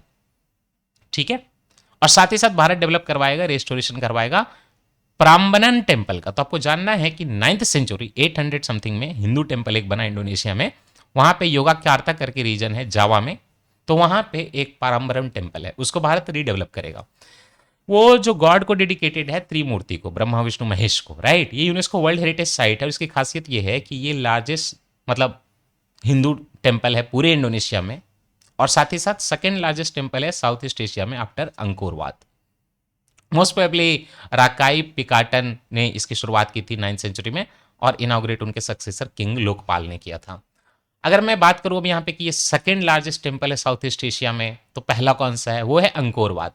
Angkor Wat world का लार्जेस्ट रिलीजियस स्ट्रक्चर है जो कि सिएम रेप कंबोडिया में पड़ता है, कंबोडिया में।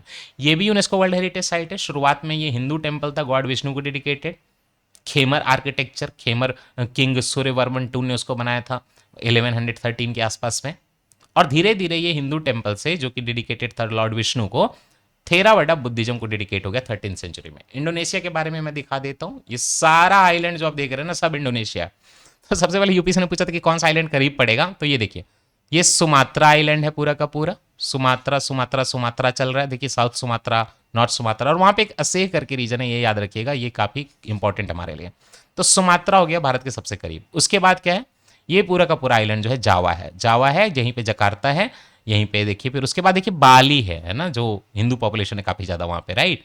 और फिर आप ये देख रहे हैं, ये क्या है, हाँ, ये छोटे छोटे आइलैंड सारे इंडोनेशिया हैं, राइट। ईस्ट नूसा वगैरह करके। लास्ट में देखिएगा पपुआ है, ये इंडोनेशिया का पार्ट है। Papua New Guinea independent country है, वेस्टर्न पपुआ इंडोनेशिया का पार्ट है। इतना ही नहीं है, ये पूरा का पूरा आइलैंड जो है बड़ा सा बोर्नियो आइलैंड, उसमें मलेशिया का भी पार्ट है, ऊपर आप देख रहे हैं एक इंडिपेंडेंट कंट्री भी यहाँ पे, लेकिन ब्रूनी। लेकिन ये सारे देखिए, वेस्ट कालीमंटन, सेंट्रल कालीमंटन, साउथ कालीमंटन, ईस्ट कालीमंटन, ये सारे कालीमंटन जो है इंडोनेशिया के हैं। बड़ा रीजन है भाई। 2026-27 में जो है एक और बोला गया है कि इस साल को हम लोग टैगोर देवांतरा ईयर मनाएंगे, कल्चरल एंड एजुकेशनल डिप्लोमेसी का। क्यों? क्योंकि टैगोर भी तो कहीं ना कहीं कल्चरल और एजुकेशनल हमारे सिंबल हैं।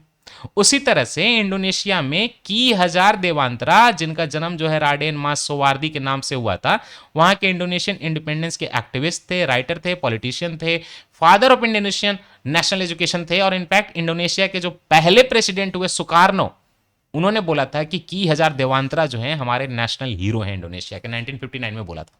ये सुकार्नो कौन थे? सुकार्नो वही थे जिन्होंने नेहरू जी के साथ मिलके, सुकार्नो इंडोनेशिया से, नसीर इजिप्ट से, नेहरू भारत से, और नेहरू जी के साथ ही साथ ये देखिए ख्वामे नुक्रमा जो थे वो घाना से। घाना वाला लोग भूल जाते हैं, मैं भी भूल जाता, नुक्रमा खामे। एंड साथ ही साथ टीटो, टीटो का कंट्री तो अब नहीं बचा, यूगोस्लाविया अब कंट्री नहीं है, मल्टीपल पार्ट में टूट चुका। बट वर्ल्ड के ये 5 लीडर जमा हुए। कब कह सकते हैं कि घाना जो है अफ्रीका से, खुरमा वहां है, नसीर जो है इजिप्ट, दैट मीन्स अफ्रीका से आए, टीटो जो है कहीं ना कहीं यूरोप से, ईस्टर्न यूरोप से, यूगोस्लाविया से, सुकार्नो जो है एशिया से, नेहरू जी एशिया से। ये सारे 5 लीडर मिलके एक ना इंडोनेशिया में अफ्रीका और एशिया के सारे कंट्री के हेड बैठे हुए थे, बांडुंग कॉन्फ्रेंस करते हैं 1955 में, और डिसीजन लेते हैं कि हम लोग ना यूएसएसआर के साथ जाएंगे, सोवियत के साथ ना जाएंगे, यूएसए के साथ, हम ना नॉन अलाइन मूवमेंट करेंगे। एंड फाइनली यूगोस्लाविया जो कि अब एक कंट्री नहीं है, वहां का एक बेलग्राद समिट हुआ था। उस बेलग्राद समिट में 1961 में स्टैब्लिश हो गया non align movement, cold war के दौरान। समझ गए? ओके, आइए। आईआईएम बैंगलोर भी कम नहीं, ये जो है एक स्पेशल इकोनॉमिक जोन है वहां पे, सिंगसारी करके ईस्ट जावा में, वहां पे कैंपस बनाएगा। साथ ही साथ एक चीज याद रखिएगा कि 1991 में लुक ईस्ट पॉलिसी लॉन्च हुआ था, आज 2014 में एक्ट ईस्ट पॉलिसी लॉन्च हो गया। साथ ही साथ हमने जो है इंडिया इंडोनेशिया का रिलेशन कॉम्प्रिहेंसिव स्ट्रेटेजिक पार्टनरशिप 2018 में बना लिया। इंडोनेशिया भारत का सेकंड लार्जेस्ट ट्रेडिंग पार्टनर है पूरे एशियान में, association of south east Asian nation में। तो पहला कौन सा है? सिंगापुर। दूसरा कौन सा है? इंडोनेशिया। तीसरा मलेशिया, चौथा थाईलैंड है। ऑल्सो लार्जेस्ट इंपोर्टर है इंडोनेशियन क्रूड पाम ऑयल का कौन? भारत। तो पाम ऑयल का प्रोड्यूसर एंड एक्सपोर्टर पूरे वर्ल्ड में टॉप में इंडोनेशिया है, दूसरे नंबर पे मलेशिया है, तीसरे नंबर पे थाईलैंड है। पाम ऑयल को चाहिए, पाम को चाहिए कैसा? पाम को चाहिए ह्यूमिडिटी और गर्मी, लेकिन पाम जो है मतलब नेटिव नहीं है, पाम आया है अफ्रीका से, बट ठीक है, ये यूपी से ने पूछा हुआ है। कुछ भी बोलता हो तो उसका मीनिंग होता है, ध्यान दीजिएगा। यूपी से ने पूछा कि पाम कहाँ का है, तो वह अफ्रीका का है, लेकिन आज पाम जो है ये साउथ ईस्ट एशियन नेशन में इंडोनेशिया, मलेशिया, थाईलैंड पे हो रहा है सबसे ज़्यादा। इंडिया भी अब कोशिश कर रही है। इंडिया वर्ल्ड का लार्जेस्ट एडिबल ऑयल इंपोर्टर है, बाय द वे, ये भी क्वेश्चन पूछा जा चुका है, पल्सेज में एडिबल ऑयल में भारत इंपोर्टर है कि क्या है। देन इनफैक्ट भारत का 60% डोमेस्टिक कंजम्पशन जो है इंपोर्ट से ही आता है। वर्ल्ड का लार्जेस्ट एडिबल ऑयल इंपोर्टर है, खूब तेल खाते हैं समोसा में डाल के। साथ ही साथ भारत जो है सेकंड लार्जेस्ट इंपोर्टर है इंडोनेशियल कोल का भी, कोल का भी, हाँ। India fifth largest source of foreign tourist है इंडोनेशिया के लिए। और दोनों के बीच में ना काफी ज्यादा मिलिट्री एक्सरसाइजेज होते हैं, जैसे नेवी का इंडो कॉर्पेट होता है, आर्मी का गरुड़ा शक्ति होता है, एंड नेवी का एक और होता है समुद्र शक्ति। एक मिलन एक्सरसाइज भारत कराता है, ये बाइएनियल एक्सरसाइज, जिसमें दुनिया भर की नेवी आती है, ये मल्टीलेटरल एक्सरसाइज होता है, इंडियन नेवी होस्ट करती है। उसमें नेवी इंडोनेशिया की भी आती होगी। इंटरेस्टिंगली मिलन जैसा एक एक्सरसाइज कोमोडो करके इंडोनेशिया भी कराती है, बाइएनियल, नॉन कॉम्बैटेंट, इंटरनेशनल, और इसमें भारत जाता है। तो मिलन भारत का, कोमोडो इंडोनेशिया का, लेकिन वो मल्टीलेटरल है। बाइलेटरल तो कॉर्पेट, गरुड़ा शक्ति, समुद्र शक्ति। Third India Australia annual leader summit हो गया 2026 में। मोदी जी ने विजिट किया ऑस्ट्रेलिया को, और वहां पे third India Australia annual leader summit किया, और इसमें एडमिनिस्ट्रेटिव अरेंजमेंट किए गए कि हम लोग जो 2014 में बात की थी India Australia civil nuclear agreement की, उसको ऑपरेशनलाइज करते। तो इससे इंडिया क्या करेगा? ऑस्ट्रेलियन यूरेनियम को लेकर अपना सिविल न्यूक्लियर प्रोग्राम में ईंधन लगाएगा। ऑस्ट्रेलिया में बहुत ज्यादा है uranium. Roof top solar training academy जो है कहां पे? गांधीनगर में पंडित दीनदयाल एनर्जी यूनिवर्सिटी में लॉन्च किया गया, जिसमें काफी हेल्प करेगा ये ऑस्ट्रेलिया। और इससे प्रधानमंत्री सूर्य घर योजना जो है ना, हर घर सूर्य बिजली योजना करके, उसको मदद मिलेगी, ट्रेनिंग देके सोलर टेक्नीशियन बनाए जाएंगे। साथ ही साथ ऑस्ट्रेलिया, कनाडा एंड इंडिया ने साइन किया ट्राइलेटरल एक Australia Canada India technology and innovation partnership. साथ ही साथ ऑस्ट्रेलियन सुपर ऑस्ट्रेलिया का लार्जेस्ट जो पेंशन फंड है ना, उसने बोला कि वो नेशनल इन्वेस्टमेंट इंफ्रास्ट्रक्चर फंड जो आपको पढ़ाया है उसमें अच्छा खासा इन्वेस्टमेंट करेगा। साथ ही साथ जो है बेंगलोर में फ्लेंडर्स यूनिवर्सिटी अपना कैंपस बनाएगी, गुरुग्राम में विक्टोरिया यूनिवर्सिटी अपना कैंपस बनाएगी, और आईपी ऑस्ट्रेलिया जो है वहां का इंटेलेक्चुअल प्रॉपर्टी का ऑर्गेनाइजेशन जो है उसको भारत का आयुर्वेदिक जो ट्रेडिशनल नॉलेज डिजिटल लाइब्रेरी है ना, उसका एक्सेस दिया जाएगा। क्यों ये पता है? ताकि बायोपायरेसी और पेटेंट का मिस अप्रोप्रिएशन ना हो, वो लोग पहले ही देख लें कि हाँ भैया। अदरवाइज आजकल यूएसए में हल्दी लाटे कॉफी मिल रही है, पता ना आपको? हल्दी लाटे कॉफी, हल्दी डाल के कॉफी मिल रही है। खैर, इंडियाज बिड फॉर यूएनएससी, ऐसे हल्दी का पेटेंट भारत के पास ही है।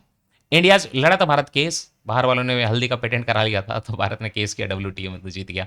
India's bid for UNSC non permanent seat, permanent seat में तो 5 ही हैं, P5, बट बाकी कुछ नॉन परमानेंट सीट होती है तो उनका इलेक्शन होता है 2-2 साल के लिए। तो 2028-29 वाला इलेक्शन हो रहा था। तो इसमें बात क्या है ना कि अलग अलग रीजन से फिक्स होती हैं चीजें कि कितने मेंबर आएंगे। तो एशिया पैसिफिक में सीट में ऑलरेडी तजिकिस्तान कोशिश कर रहा है, तो भारत हर सारी कंट्री को रीच आउट कर रहा है कि मुझे जो है नॉन परमानेंट सीट जो है फिर से चाहिए 2028-29 के लिए, तो ये तजिकिस्तान को मत आने दो। Geneva convention and war crime क्यों न्यूज में आ गया पता है आपको? अच्छा, पता है आपको इजराइल के लोग जो होते हैं ना, जब मिलिट्री ट्रेनिंग वगैरह लेते हैं ना, तो वो लोग जो है अपना फन करने के लिए हिमाचल प्रदेश आते हैं। कभी आप जाइएगा हिमाचल प्रदेश में, बहुत ज़्यादा जो गांजा वांजा जहाँ पे मिलता है, ड्रग्स वगैरह होते हैं, डांस वगैरह होता है, कसौल वगैरह में, वहाँ पे आपको इजरायली बहुत दिखेंगे। इनफैक्ट शॉपकीपर जो है चाय वगैरह की दुकान में हेब्रू में लिखे रहते हैं उन लोग, कई बार, हाँ, हेब्रू लैंग्वेज में लिखे रहते हैं। क्यों पता है आपको? लंबे टाइम से एक प्रथा चलती आ रही है कि पहले ना लोग हिप्पी जब मूवमेंट चल रहा था तो उस दौरान इस एरिया में आते थे, नशा वशा करते थे, ज्ञान भी लेते थे। अब जो है इंडोनेशियन आर्मी के लोग ट्रेनिंग के बाद यहां पे आते हैं। अब हुआ क्या है कि एक आर्मी ऑफिसर उनका जो था वो पैलेस्टाइन में उस पर क्राइम, ये वार क्राइम के चार्जेस लगे थे। तो एक ऑर्गेनाइजेशन है हिंद रजा फाउंडेशन, ये कोई भारत का नहीं है, ये ब्रुसेल्स में है। उसने देख लिया कि ये आदमी ना सोशल मीडिया वगैरह पे पोस्ट कर रहा है, तो कसौल में घूम रहा है, तो भारत को बोल रहा है कि आप जेनेवा कन्वेंशन फॉलो करो, इसको गिरफ्तार करो। और आइडियली भारत को करना चाहिए, बट भारत का जो है संबंध अलग है तो नहीं करेगा।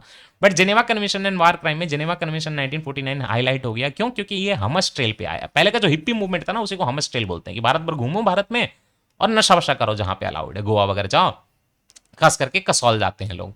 तो ये कंट्रोवर्सी सो कहीं ना कहीं हिंद रजा फाउंडेशन ने जो है भारत को बोला है कि आप इसको अरेस्ट करिए, क्योंकि हिमाचल प्रदेश में घूम रहा है, इसने गाजा में पैलेस्टीनियन पे वार क्राइम किए हैं।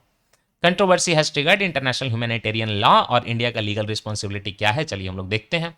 हमस ट्रेल क्या है? यही ट्रेवल सर्किट है भारत में जो इजरायली टूरिस्ट आते हैं, खास करके अपना कंपलसरी मिलिट्री सर्विस करके। और पहले हिप्पी या हशीश ट्रेल था ना 1970 1980 में, तो वही हमस ट्रेल बन गया। तियुल गडॉल, उसको वो लोग बिग ट्रिप बोलते हैं, जब भी मिलिट्री सर्विस कर लेते हैं ना तो इजरायली वेटरन दुनिया भर में घूमते हैं, लेकिन वो मोस्टली इंडिया ही आते। तो हमस ट्रेल एंड तियुल गडॉल बिग ट्रिप, उनका जो है सब कुछ रिलेटेड है। 80,000 इजरायली टूरिस्ट आते हैं भारत में हर साल। जिनेवा कन्वेंशन 1949 में ना 4 कन्वेंशन है, और इसके साथ कहीं ना कहीं इंटरनेशनल ह्यूमैनिटेरियन लॉ जो है यहीं से स्टैब्लिश होता है प्रोटोकॉल वगैरह के थ्रू। तो 4 क्या कन्वेंशन है? पहला कन्वेंशन है वो कहता है कि कोई अगर वुंड हो गया है, कोई सिक मेंबर है आर्म्ड फोर्सेज ऑन लैंड का, तो उसको प्रोटेक्ट करना है। जैसे अभिनंदन को मारा नहीं था, पाकिस्तान ने प्रोटेक्ट किया था। सेकंड कन्वेंशन यह है कि protect wounded sick and shipwreck members of armed forces at sea. एक जमीन पे हो गया लैंड पे, एक सी पे हो गया, राइट। हवा में थोड़े ना, हवा में क्या प्रोटेक्ट करिएगा। अभिनंदन भी नीचे जमीन पे गए थे ना, गिरे थे। थर्ड कन्वेंशन क्या है? प्रिजनर ऑफ वार के लिए। भले पाकिस्तान के मतलब आर्मी वालों ने सरेंडर कर दिया था, लेकिन हम उनके साथ टॉर्चर नहीं हमें करना अलाउड था। तो प्रिजनर ऑफ वार को भी आपको बचाना है। जब तक लड़ रहे हैं तब तक लड़ रहे हैं। लड़ाई में कोई घायल हो गया आपके सामने, तो घायल आदमी को नहीं मारना है, प्रिजनर ऑफ वॉर को नहीं मारना है। फोर्थ कन्वेंशन क्या है? सिविलियन को भी प्रोटेक्ट करना है कन्फ्लिक्ट के दौरान। और इसने जो है इस पे चार्जेस है कि इसने सिविलियन का टॉर्चर किया था। विलफुल किलिंग नहीं करनी है टॉर्चर करके, राइट। अब इसका यूनिवर्सल जुरिस्डिक्शन है। Geneva convention provides for universal jurisdiction over grave breaches. State parties are required to search करिए, प्रोसिक्यूट करिए, एक्स्ट्राडिट करिए, बाहर भेजिए अगर कोई ब्रीच हुआ है तो, एंड इरिस्पेक्टिव ऑफ नेशनैलिटी। और जहां पे ऑफेंस हुआ था वहां पे उसको भेजिए, और जहां ऑफेंस हुआ तो उससे भी कोई मतलब नहीं, आप भेजिए। इंडिया ने जेनेवा कन्वेंशन का एक्ट 1960, India enacted the Geneva convention act 1960 to criminalise grave violation of the Geneva convention. लेकिन इंडिया का कोई अलग से लॉ नहीं है वार क्राइम के लिए, जेनेवा कन्वेंशन वाला ही इस भारत ने अपना लिया है। और इसमें इंडियन अथॉरिटीज को एम्पावरमेंट है कि वो किसी को प्रोसिक्यूट कर सकते हैं, और इंडियन टेरिटरी पे अगर उनको कोई वार क्रिमिनल जो है मान लीजिए किसी भी नेशनैलिटी का मिल जाए, ठीक है। सो अगर नहीं इनिशिएट हो कोई ऐसा प्रोसिक्यूशन, तो मिनिस्ट्री ऑफ होम अफेयर जो क्या करेगी, उस इंसान को चाहे तो ढकेल के डिपोर्ट कर सकती है एटलीस्ट। अब इंडिया सेशल्स का लेजिस्लेशन पढ़ लीजिए, काफी न्यूज में आया था, मोदी जी को ऑनर तो मिला था, लेकिन वहां के कैबिनेट ने, सेशल्स के कैबिनेट ने मोदी जी के अराइवल के बस कुछ दिनों पहले ये नया ऑनर बनाया था। इसके पहले सिस्टम ही नहीं था, और उसमें भी काफी जो है मिस्टेक कर दी थी, नाम अगर गलत लिख दिया था, अपनी कंट्री का नाम गलत लिख दिया, तो बहुत हंगामा हुआ था। तो मोदी जी गए थे, स्टेट विजिट सेशल्स का उन्होंने किया, इन टापुओं का। सेशल्स कहाँ पे है? अफ्रीका के बगल में दिखाया था ना आपको सेशल्स, इंडिया से थोड़ा दूर। मेडागास्कर जो है ना, उसी के आसपास। ये देखिए अल्डाबारा आइलैंड, ये सेशल्स का पार्ट है। अमीरांटे आइल्स सेशल्स का पार्ट है। इनफैक्ट सिलौटी, सिलौटी सिलौटी सिलौटी, चुनौती चुनौती नहीं, सिलौटी चुनौती, विक्टोरिया, माहे माहे वे सिलौटी पहना है, प्रेसलिन, ओहो वैसलिन, लाडीगे, फेलेसिट और फेलेसिटेशन, फ्रिजेट, आयत्री, इस तरह के नाम है सेशल्स के। चलिए, तो सेशल्स गए ना, 50th नेशनल डे था, तो गेस्ट ऑफ ऑनर कौन बने? मोदी जी। गोल्डन जुबली चल रहा था देश के इंडिपेंडेंस का, तो 50 साल पूरे हो गए इंडिया और सेशल्स के डिप्लोमेटिक रिलेशन के भी। यहाँ पे एक एमओयू साइन हुआ कि भारत का जो national payment corporation of India है, वहां पे सेंट्रल बैंक ऑफ सेशल्स के साथ मिलकर यूपीआई शुरू करेगा। ये बहुत कंट्री के साथ भारत ने शुरू कर दिया ऑलरेडी। और साथ ही साथ न्यू सेशल्स नेशनल हॉस्पिटल का एक फ्रेमवर्क बनेगा। Then Sushma Swaraj institute of foreign services और Seychelles ministry of foreign affairs जो है मिल के डायस्पोरा वगैरह के साथ जो है ट्रेनिंग प्रोग्राम करेंगे डिप्लोमेट के लिए। इंडिया ने फास्ट पेट्रोल वेसल वहां पे एक भेजा है, उसका नाम है लेस्पवार। ये गोवा शिपयार्ड लिमिटेड ने बनाया है। सेशल कोस्ट गार्ड उसको अब चलाएगी, घुमाएगी गोल गोल। President of Seychelles conferred the country's highest civilian honour, ये इसी पे विवाद था। Guardian of the blue horizon, सुनिए, मोदी जी को अभी तक टोटल 35 अवार्ड मिल चुके हैं। 34वां है सेशल्स वाला, 35th है इंडोनेशिया वाला। तो थोड़ी देर पहले इंडोनेशिया तो पढ़ाया था ना मैंने, बट अवार्ड नहीं बताया था, तो अब ध्यान से सुन लीजिए। Guardian of the blue horizon बोलूंगा तो आप बोलेंगे सेशल्स, इंडियन प्राइम मिनिस्टर को मिला। पहली दफा उन्होंने ऐसा अवार्ड बनाया। मोदी जी का हो गया 34th, बाप रे बाप। साथ ही साथ पढ़ा दूं कि 35th जो है वो लेटेस्ट है इनका, इनको मिला इंडोनेशिया से। ये है Bintang Adipurna of the republic of Indonesia, the Bintang republic Indonesian Adipurna. ये जो इंडोनेशिया का highest civilian order president Prabowo Subianto ने दिया मोदी जी को, और मोदी जी के ऑफिशियल विजिट के दौरान। और इसके पहले बस ओनली एंड ओनली भारत में खाली जवाहरलाल नेहरू जी को मिला था। तो 35 पूरे हो गया, काम हो गया। इंडिया इजराइल डिफेंस रिलेशन चलते ही रहते हैं, है ना, क्योंकि इंडिया इजराइल का एक स्पेशल स्ट्रेटेजिक पार्टनरशिप है, बहुत बड़ा डिफेंस सप्लायर है इजराइल भारत के लिए। अनमैन्ड एरियल व्हीकल हेरॉन और सर्चर इसराइल ने भेजा है भारत को, ये यूपी से आ चुका है। Falcon airborne warning and control system, awake जो है ये airborne warning and control system falcon करके तो होता है, एक जहाज होता है जो युद्ध के दौरान चल रहा होता है, ये पूरा वार्निंग सिस्टम इसी में रहता है, अलग से ही चलता है मोटा जहाज। ये फाल्कन जो है, हेरॉन जो है, सर्चर जो है, ये सारे ये इसराइल ने दिए भारत को। Spider air defence system Israel ने दिया है, ये एक तरह का मिसाइल है, स्पाइडर एयर डिफेंस सिस्टम है। Then advance infantry weapon and surveillance equipment वगैरह भी दिए हैं, है ना। साथ ही साथ एक बड़ी चीज है कि जैसे ब्रह्मोस इंडिया और रशिया ने मिलकर बनाया ना, तो एक मेक इन इंडिया का प्रोजेक्ट है बहुत बड़ा, बराक 8 करके। बराक 8 जो है कुछ नहीं है, medium range surface to air missile है। बराक 8 भारत में बनाया जा रहा है मेक इन इंडिया में, इसराइल की मदद से। In fact army, navy and air forces ने बराक 8 का ऑलरेडी यूज करना स्टार्ट कर दिया। साथ ही साथ इंडियन एयरफोर्स जो है कई बार जाती है और इसराइल की blue flag multinational air exercise में पार्टिसिपेट करती है, और कई बार हमारी शिप जो है पोर्ट ऑफ हाइफा जाती है। जब पोर्ट ऑफ हाइफा जाती है तो इसराइल के पोर्ट पढ़ा दूं, रेड सी के पास जो खुलता है वो एलात है, इसके अलावा सारे मेडिटेरेनियन पे खुलते हैं। ये रहा हाइफा, बैटल ऑफ हाइफा में वर्ल्ड वॉर 1 में भारत की आर्मी ने पार्टिसिपेट किया था ब्रिटिश के अंदर। एंड हंडेरा, देन तेल अवीब याफो, अशडॉड करके वेरी फेमस, एंड अस्कलॉन, थोड़ा सा ये ध्यान दे दे, राइट। आइए, इंडिया कह रहा है कि क्लाइमेट टिपिंग पॉइंट का कॉन्सेप्ट हमें समझ में नहीं आ रहा। मैं बताता हूं क्या होता है।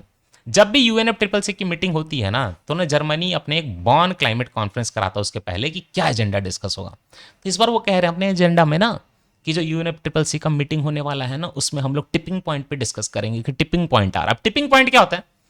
टिपिंग पॉइंट वो पॉइंट है कि मान लीजिए मैं लकड़ी ऐसे खड़ी रख रहा हूं, तो आप एक लेवल तक उसको मोड़ सकते हैं, थोड़ा झुका सकते हैं, शायद रुक जाए, बट मतलब नहीं रुकेगा, बट मान लीजिए कि रुक जाए।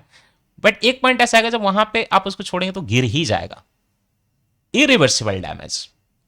बट ये टिपिंग पॉइंट का कैलकुलेशन कौन कर रहा है? भारत को इस बात से रजामंदी नहीं है। भारत कहता है कि आप टिपिंग पॉइंट अपने हिसाब से बना रहे हो हमारा डेवलपमेंट रोकने के लिए। तो बॉन क्लाइमेट कॉन्फ्रेंस हो रहा है यूएनएफसीसीसी के पहले। क्यों? क्योंकि यूएनएफसीसीसी की मीटिंग होने वाली है COP31 की तुर्की में, अंताल्या में। तो उसके पहले जर्मनी करा रहा है बॉन में बॉन क्लाइमेट कॉन्फ्रेंस, जिसको कि हम लोग सब्सिडियरी बॉडी का कॉन्फ्रेंस भी बोलते हैं, 64वें नंबर का SB64। क्लाइमेट टिपिंग के पॉइंट से इंडिया अग्री नहीं कर रहा है। इंडिया जो है कह रहा है कि हमें ये पसंद नहीं आया, climate tipping point do not have a universally accepted scientific definition, तो हम इसको नहीं मानेंगे।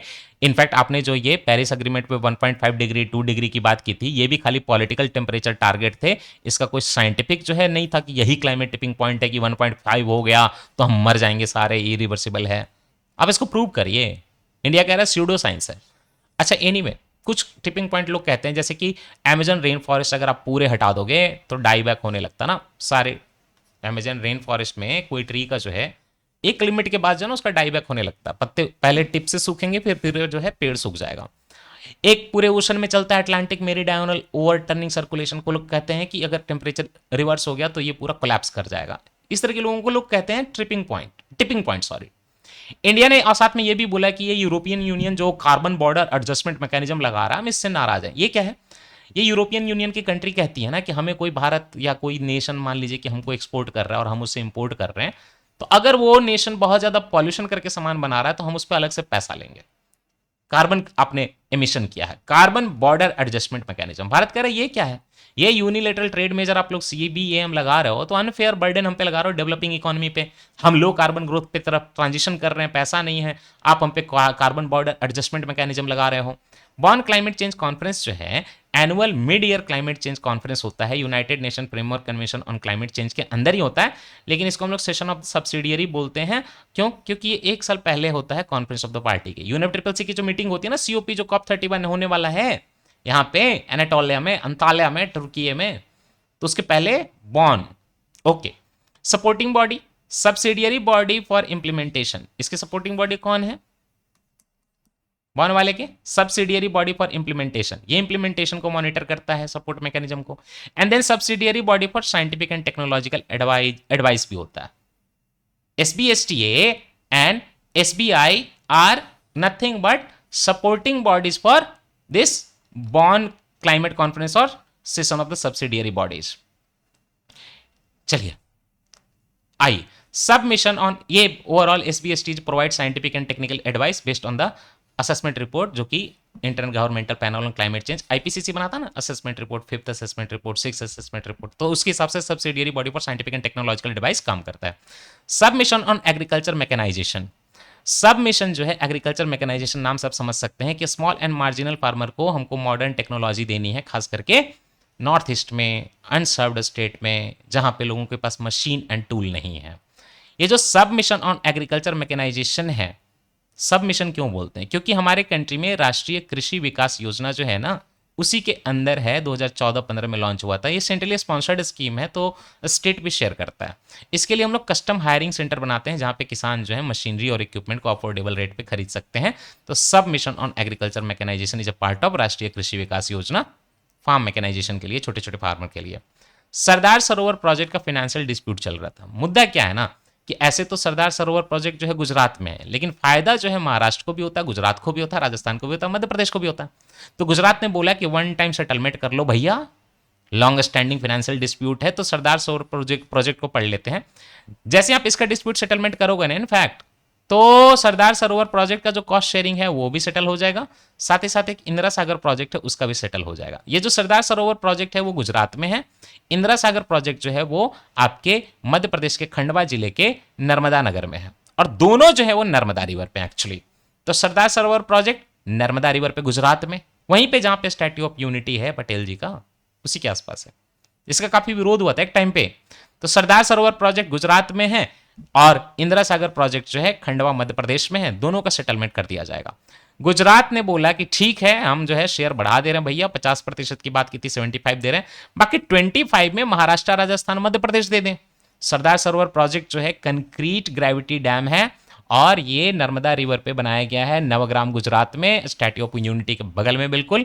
क्यों? क्योंकि देखिए पूरा का पूरा जो है कि नर्मदा के वाटर को हम हार्नेस करके लोगों को शुद्ध पानी दें, बिजली पैदा करें, ये सरदार वल्लभ भाई पटेल ने ही 1946 में प्रपोज किया था। और इनफैक्ट 1961 में इसकी फाउंडेशन स्टोन जो है रख दी थी प्राइम मिनिस्टर नेहरू जी ने। बट वॉर वगैरह छिड़ गया, बाद में किसी ने ध्यान नहीं दिया, प्रोटेस्ट होते रहे, तो लास्ट में जो है मोदी जी ने इनॉग्रेट कर दिया। The project benefits 4 states. Gujarat वो कितना दे रहा है? 75% पैसा।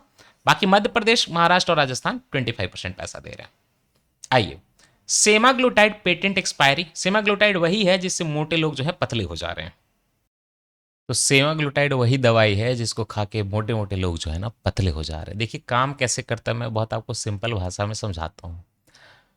हम जब कोई खाना खाते हैं फाइनली, तो उसका काम क्या है? खाना काम है हमारी बॉडी को चलाना। बॉडी को चलाने में एक मेन इंपॉर्टेंट काम ये है शॉर्ट टर्म में कि बॉडी को एनर्जी चाहिए, और वो एनर्जी होता है ग्लूकोज, जो कि हमारे ब्लड में फ्लो करता है। लेकिन एट वन टाइम हमारे ब्लड में ओनली एंड ओनली 1 चम्मच के आसपास पूरे 7 लीटर के ब्लड में ग्लूकोज होना चाहिए, पूरी बॉडी को चला सकता है। ब्रेन को ज़्यादा रिक्वायरमेंट होती है वगैरह वगैरह। अब अगर ज़्यादा हो गया, आपने खाने में ज़्यादा एनर्जी खा ली, तो क्या होगा कि बॉडी जो है ना उसको ग्लाइकोजन के फॉर्मेट में स्टोर करती है। तो ग्लाइकोजन स्टोरेज हो गया। ग्लाइकोजन का स्टोरेज का जो काम है ग्लूकोज से ग्लाइकोजन कन्वर्ट करना, वो पैनक्रियास से निकलने वाला हार्मोन इंसुलिन करता है। तो मान लीजिए कि इंसुलिन काम नहीं कर रहा, कम सेक्रेट हो रहा है, या एक लिमिट क्रॉस हो गई कि कितना ग्लाइकोजन डालें आपके मसल में, मसल है ही नहीं बॉडी में, तब जवाब दे देगा, और फिर जो है ग्लूकोज ग्लाइकोजन में कन्वर्ट नहीं होगा एंड लास्ट में ग्लूकोज ब्लड में बहुत ज़्यादा हो जाएगा, और यह फिर इंसान को हो जाता है डायबिटीज। तो इसका एंटागोनिस्ट, इसका उल्टा क्या है? इसका उल्टा है ग्लूकागॉन। ग्लूकागॉन भी पैनक्रियास से निकलता है। ये क्या करता है? ग्लाइकोजन को तोड़ता है, ग्लाइकोजन को तोड़ के ग्लूकोज डालता है। ऐसे तो एक खराब चीज है, बट अगर ग्लाइकोजन को तोड़ते तोड़ते तोड़ते तोड़ते अगर खूब तोड़ा जाए, तो लास्ट में क्या होगा? ग्लाइकोजन को तोड़ते तोड़ते स्टोरेज में यूज किया जाए, तो कहीं ना कहीं जो ग्लाइकोजन स्टोर्ड है इंसान में, जो मोटापा है वो कम होने लगेगा। इसी से मोटापा भी बढ़ता है, फैट से भी बढ़ता है, ग्लाइकोजन से भी बढ़ता है। तो अब हम इसके लिए क्या करेंगे? इसी तरह की चीज लेकर आएंगे। सुनिए, सेमाग्लूटाइड का ना पेटेंट था। जैसे सारी दवाइयों का पेटेंट भारत में एक टाइम पर एक्सपायर हो जाता है और जेनरिक मेडिसिन बनने लगती है, तो सेमाग्लूटाइड को प्रोड्यूस किया नोवो नॉर्डिस्क नाम की कंपनी ने। सेमाग्लूटाइड का पेटेंट लिया था, इंडिया में एक्सपायर हो रहा है। तो अब जैसे एक्सपायर होगा तो भारत की कंपनी आराम से उसके केमिकल को कॉपी करके GLP-1 रिसेप्टर एगोनिस्ट, जो कि सेमाग्लोटाइड खुद भी है, ग्लूकागॉन ग्लूकागॉन लाइक पेप्टाइड होता है, ग्लूकागॉन जैसा पेप्टाइड एगोनिस्ट, मतलब उसी की तरह काम करेगा, और इससे डायबिटीज भी ट्रीट होगा, ओबेसिटी भी ट्रीट होगी। ये जो है बिल्कुल एकदम नेचुरली अकरिंग गट हार्मोन की तरह काम करता है, तो इससे इम्प्रूव होता है ओवरऑल इंसुलिन का भी सिक्रेशन, ब्लड का ग्लूकोज लेवल कम होता है, एपेटाइट को कम करता है, और ये वेट लॉस भी बढ़ाता है, लोग पतले हो जाते हैं। अच्छा, पैनक्रियासिस और इंसुलिन सिक्रेट ही कराता है ग्लूकोगोलन लाइक रिसेप्टर, है ना, एगोनिस्ट सिक्रेट कराता है, तो उससे क्या होगा, मतलब ग्लूकोज भी ठीक होगा, डायबिटीज भी कम होगा, और वेट लॉस भी होता है। तो सेमाग्लोटाइड GLP-1 रिसेप्टर एगोनिस्ट है, और भूख भी कम लगती है इससे। और ये नोवो नॉर्डिस्क ने बनाया था, डेनमार्क की कंपनी ने, टाइप 2 डायबिटीज को मैनेज करने के लिए, ओबेसिटी को मैनेज करने के लिए, लोग जनरली इसको मोटापा कम करने के लिए ही ले रहे हैं। हाँ, इसके की हालांकि आजकल साइड इफेक्ट की बात कर रहे हैं, तो अब जो है जेनरिक में बहुत सस्ते में बनने लगेगा भारत में। साइक्लोपोरियासिस में क्यों पढ़ा रहा हूँ, साइक्लोपोरियासिस इसलिए पढ़ा रहा हूँ, देखिए ऐसे तो वो यूएस में बीमारी ये आई है, काफ़ी फैली थी, बट मैं बता दूं कि ये कंटामिनेटेड फूड एंड वाटर से फैलता है, और इसके पीछे जो माइक्रोस्कोपिक पैरासाइट है वो एक प्रोटोजोन है जिसका नाम है साइक्लोस्पोरा कैटियंसिस, है ना, जो भी बोलें आप, सेटियानेसिस, टिनियासिस, सेटिनियासिस, यूनाइटेड स्टेट्स में पैरासाइट है, ये इतना याद रखें, प्रोटोजोआ है साइक्लोस्पोरियासिस। चलिए, विक्रम 1 क्यों इंपॉर्टेंट है, ये इसरो का एक्चुअली में नहीं है, ये प्राइवेट कंपनी का है, बहुत बड़ी न्यूज आई थी, आप लोगों ने फॉलो किया होगा। इंडिया का कॉस्मिक फ्यूचर अब बहुत अच्छा होने वाला है, क्योंकि फाइनली एक प्राइवेट कंपनी ने खुद का ऑर्बिटल लॉन्च व्हीकल चालू करा दिया। जो काम एलन मस्क कर रहे हैं अमेरिका में, वो काम जो है स्काई रूट एरोस्पेस कंपनी ने किया है, विक्रम 1 नाम का privately developed orbital launch vehicle से लॉन्च भी कर दिया, पेलोड को जो है लोअर अर्थ ऑर्बिट में भेज भी दिया। ये माइलस्टोन है, क्योंकि दुनिया में ऐसा करने वाली एक कंट्री यूएसए है, एलन मस्क वगैरह और भी कई कंपनी है वहाँ पे, एक चाइना है, हाँ, इस कम्युनिस्ट कंट्री में बहुत कैपिटलिस्ट है बाय द वे, इंडिया से ज़्यादा, थर्ड इंडिया बना है। विक्रम 1 ऑर्बिटल लॉन्च व्हीकल है, लेकर गया पेलोड को लोअर अर्थ ऑर्बिट में, एंड हैदराबाद का कंपनी है स्काई रूट एरोस्पेस, उसी का है Vikram 1। First time space sector में यूनिकॉर्न कोई कंपनी बनी है, तो ये विक्रम 1 वाली Skyroot Aerospace agency Hyderabad वाली बनी, यूनिकॉर्न बन चुकी है, हाँ, एरोस्पेस में पहली दफा भारत का कोई कंपनी है। ओवरऑल इसका जो है एक मिशन है, मिशन आगमन, है ना, उसी में ऑर्बिटल लॉन्च व्हीकल बनाया इन्होंने। विक्रम 1 सक्सेसफुल हुआ, इसके पहले सक्सेसफुल हुआ था इनका विक्रम-S सब ऑर्बिटल डिमॉन्स्ट्रेशन मिशन 2022 में, 4 साल लग गए सब ऑर्बिटल से ऑर्बिटल जाने में। 300 और 480 केजी का पेलोड इन्होंने लो अर्थ ऑर्बिट में भेज दिया है। 400 से 800 वाला जो रेंज होता है किलोमीटर, वो लो अर्थ ऑर्बिट का होता है, मोस्टली 400 किलोमीटर के आसपास ही। एक मिनट। एंड नेक्स्ट ये है कि विक्रम 1 में जो है एक रमन लिक्विड फ्यूल इंजन है, जो कि 3D प्रिंटिंग टेक्नोलॉजी से ही बना लिया गया है। भारत में सेकेंडरी इनफर्टिलिटी बढ़ रही है। सेकेंडरी इनफर्टिलिटी का मतलब ये नहीं होता कि लैपटॉप यूज़ कर लिया तो इनफर्टिलिटी बढ़ रही है या और कुछ दिक्कत आ रही है। सेकेंडरी का मतलब ये है कि पहला बच्चा कर देने के बाद ना दूसरा बच्चा लोगों से नहीं हो रहा। मेरा मानना है कि बच्चे 5-6 होने चाहिए। आप अगर अच्छी नौकरी करें तो आपका बच्चा भी जो है ढेर सारा पैदा होना चाहिए। एलन मस्क ने बोला ना कि दुनिया में प्रॉब्लम ये है कि रिलीजियस, पुअर, ऐसे लोग जो है ज़्यादा बच्चे पैदा कर रहे हैं। आपको लगेगा इसमें गलत क्या है? गलत ये है कि इनके बच्चे भी तो उसी तरह से पुअर, वायलेंट, रिलीजियस। अगर पढ़ा लिखा इंसान, मतलब उनका कहना है कि अनएजुकेटेड, रिलीजियस एंड पुअर लोगों के बच्चे ज़्यादा हो रहे हैं। सच्चाई है ये। बिहार की जो है अच्छी खासी चल रही पॉपुलेशन बढ़ने की रेट। तो ज़रूरत ये है कि जो पढ़े लिखे लोग हैं आपके जैसे, आप अपना चेहरा देखिए कितने पढ़े लिखे बीपीएससी की तैयारी करें, आपकी नौकरी लग जाए, आप 5-10 बच्चे पैदा करें तो हाई क्वालिटी के बच्चे पैदा। आप बिपार्ड, आपका बच्चा लबासना, कोई मूवी में काम करेगा, कोई क्रिकेट खेलेगा, सोचिए कितना बढ़िया खानदान होगा आपका। तो देश का डेमोग्राफी चेंज होगा कि नहीं होगा? तो सेकेंडरी इनफर्टिलिटी हो रहा है, पहला के बाद दूसरा बच्चा हो ही नहीं रहा लोगों से। नेशनल फैमिली हेल्थ सर्वे अभी का है ना, 6 नंबर का, जो 2023-24 का डेटा लेकर आया, तो उसमें बोल रहा है कि भाई 1990s में सेकेंडरी इनफर्टिलिटी थी कितनी, 19.5, आज बढ़ के 28.6 हो चुकी है 2015-16 में। अच्छा, इनफर्टिलिटी का मतलब क्या होता है? देखिए, प्राइमरी इनफर्टिलिटी ये है कि कोई इंसान अनप्रोटेक्टेड, बिना कुछ प्रोटेक्शन लगाए सेक्स करे और 1 साल तक बच्चा ना पैदा कर पाए तो वो समझ लीजिए कि इनफर्टाइल कंडीशन हो गई। एंड सेकेंडरी इनफर्टिलिटी यही हो गई कि एक बार महिला प्रेग्नेंट हो गई है और पति जो है फिर उसके बाद कोशिश कर रहा है, साल भर लगातार प्रयत्न किया फिर भी बच्चा पैदा ना हो, तो इसको हम लोग सेकेंडरी इनफर्टिलिटी बोलते हैं। चाइना ने हीलियम का एक्सपोर्ट बैन कर दिया, तो क्या चाइना हीलियम प्रोड्यूस करता है? नहीं, चाइना खुद इंपोर्ट करता है, लेकिन थोड़ा बहुत फिर भी एक्सपोर्ट करता था बना बना के, तो वो बैन किया तो दुनिया थोड़ी बहुत उससे प्रभावित होगी। लेकिन मेन मुद्दा आपको जानना है कि चाहे हेल्थ केयर हो, चाहे सेमीकंडक्टर का मैन्युफैक्चरिंग हो, एरोस्पेस हो, हाई टेक्नोलॉजी हो, हर जगह हीलियम यूज होता है। और चाइना खुद भी 80% इंपोर्ट ही करता है रिक्वायरमेंट। और आज वहां पे AI manufacturing, quantum computing, chip manufacturing में बहुत यूज हो रहा है हीलियम, तो वो एक्सपोर्ट नहीं करेगा, खाली इंपोर्ट तो ऑलरेडी कर ही रहा है 80%। हीलियम जो है second lightest, second most abundant element है पूरे यूनिवर्स में। सेकंड लाइटेस्ट मतलब फर्स्ट लाइट कौन है? हाइड्रोजन। मोस्ट अबंडेंट कौन है? हाइड्रोजन। दूसरा कौन है? हीलियम। लाइट भी हीलियम सेकंड नंबर पे, मोस्ट अबंडेंट भी हीलियम सेकंड नंबर पे। और ये नोबल गैस फैमिली है, ग्रुप 18 उससे बिलोंग करता है पीरियोडिक टेबल में। कलरलेस है, ऑर्डरलेस है, टेस्टलेस है, नॉन टॉक्सिक है, नॉन फ्लेमेबल है और केमिकली इनर्ट भी है। हीलियम का बॉइलिंग पॉइंट बहुत कम है, सबसे कम है। इनफैक्ट हीलियम जो है 269 डिग्री सेल्सियस माइनस पे ही बॉयल हो जाता है। मतलब 0 केल्विन, आप जानते हैं ना एब्सोल्यूट टेम्परेचर, उसके 4.2 केल्विन पे ही बॉयल हो जाता है। इतना जब लो बॉइलिंग पॉइंट होगा तो हीलियम हमेशा आपको ना लिक्विड मिल जाएगा लो टेम्परेचर पे, making it essential for cryogenic application.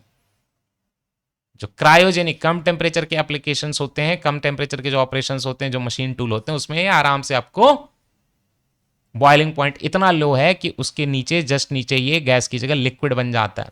On earth helium is considered non renewable resource. तो क्रायोजेनिक में जहां पे बहुत ठंड होती है वहां पे हीलियम जो है लिक्विड फॉर्मेट में रह जाता है। नेचुरली जो है ये रेडियो एक्टिव डिके से अर्थ में बनता रहता है, यूरेनियम थोरियम से। याद रखिएगा, रेडियो एक्टिव डिके और न्यूक्लियर वेपन सेम नहीं होते। रेडियो एक्टिविटी तो रेडियम में भी होती है, जो बचपन में चमकाते थे आप। तो यूरेनियम थोरियम में ऑलरेडी रेडियो एक्टिविटी होती है, उससे हीलियम बनता रहता है। चाइना जो है 1.6% ही ग्लोबल हीलियम का प्रोडक्शन करता है, बाकी सारा इंपोर्ट करता है। तो प्रोडक्शन कौन कर रहा है भाई? यूएस, कतार एंड रशिया। इनफैक्ट भारत का जो है पूरा का पूरा इंपोर्ट हीलियम का आता है 100%, और उसमें 50% इंपोर्ट जो है कतार से आता है। आज हेल्थ केयर में, एमआरआई के मशीन में, सेमीकंडक्टर के मैन्युफैक्चरिंग में, फाइबर ऑप्टिक्स में, स्पेस एप्लीकेशन में, डिफेंस एप्लीकेशन में, हर जगह हीलियम यूज होता है। कैसे कैसे?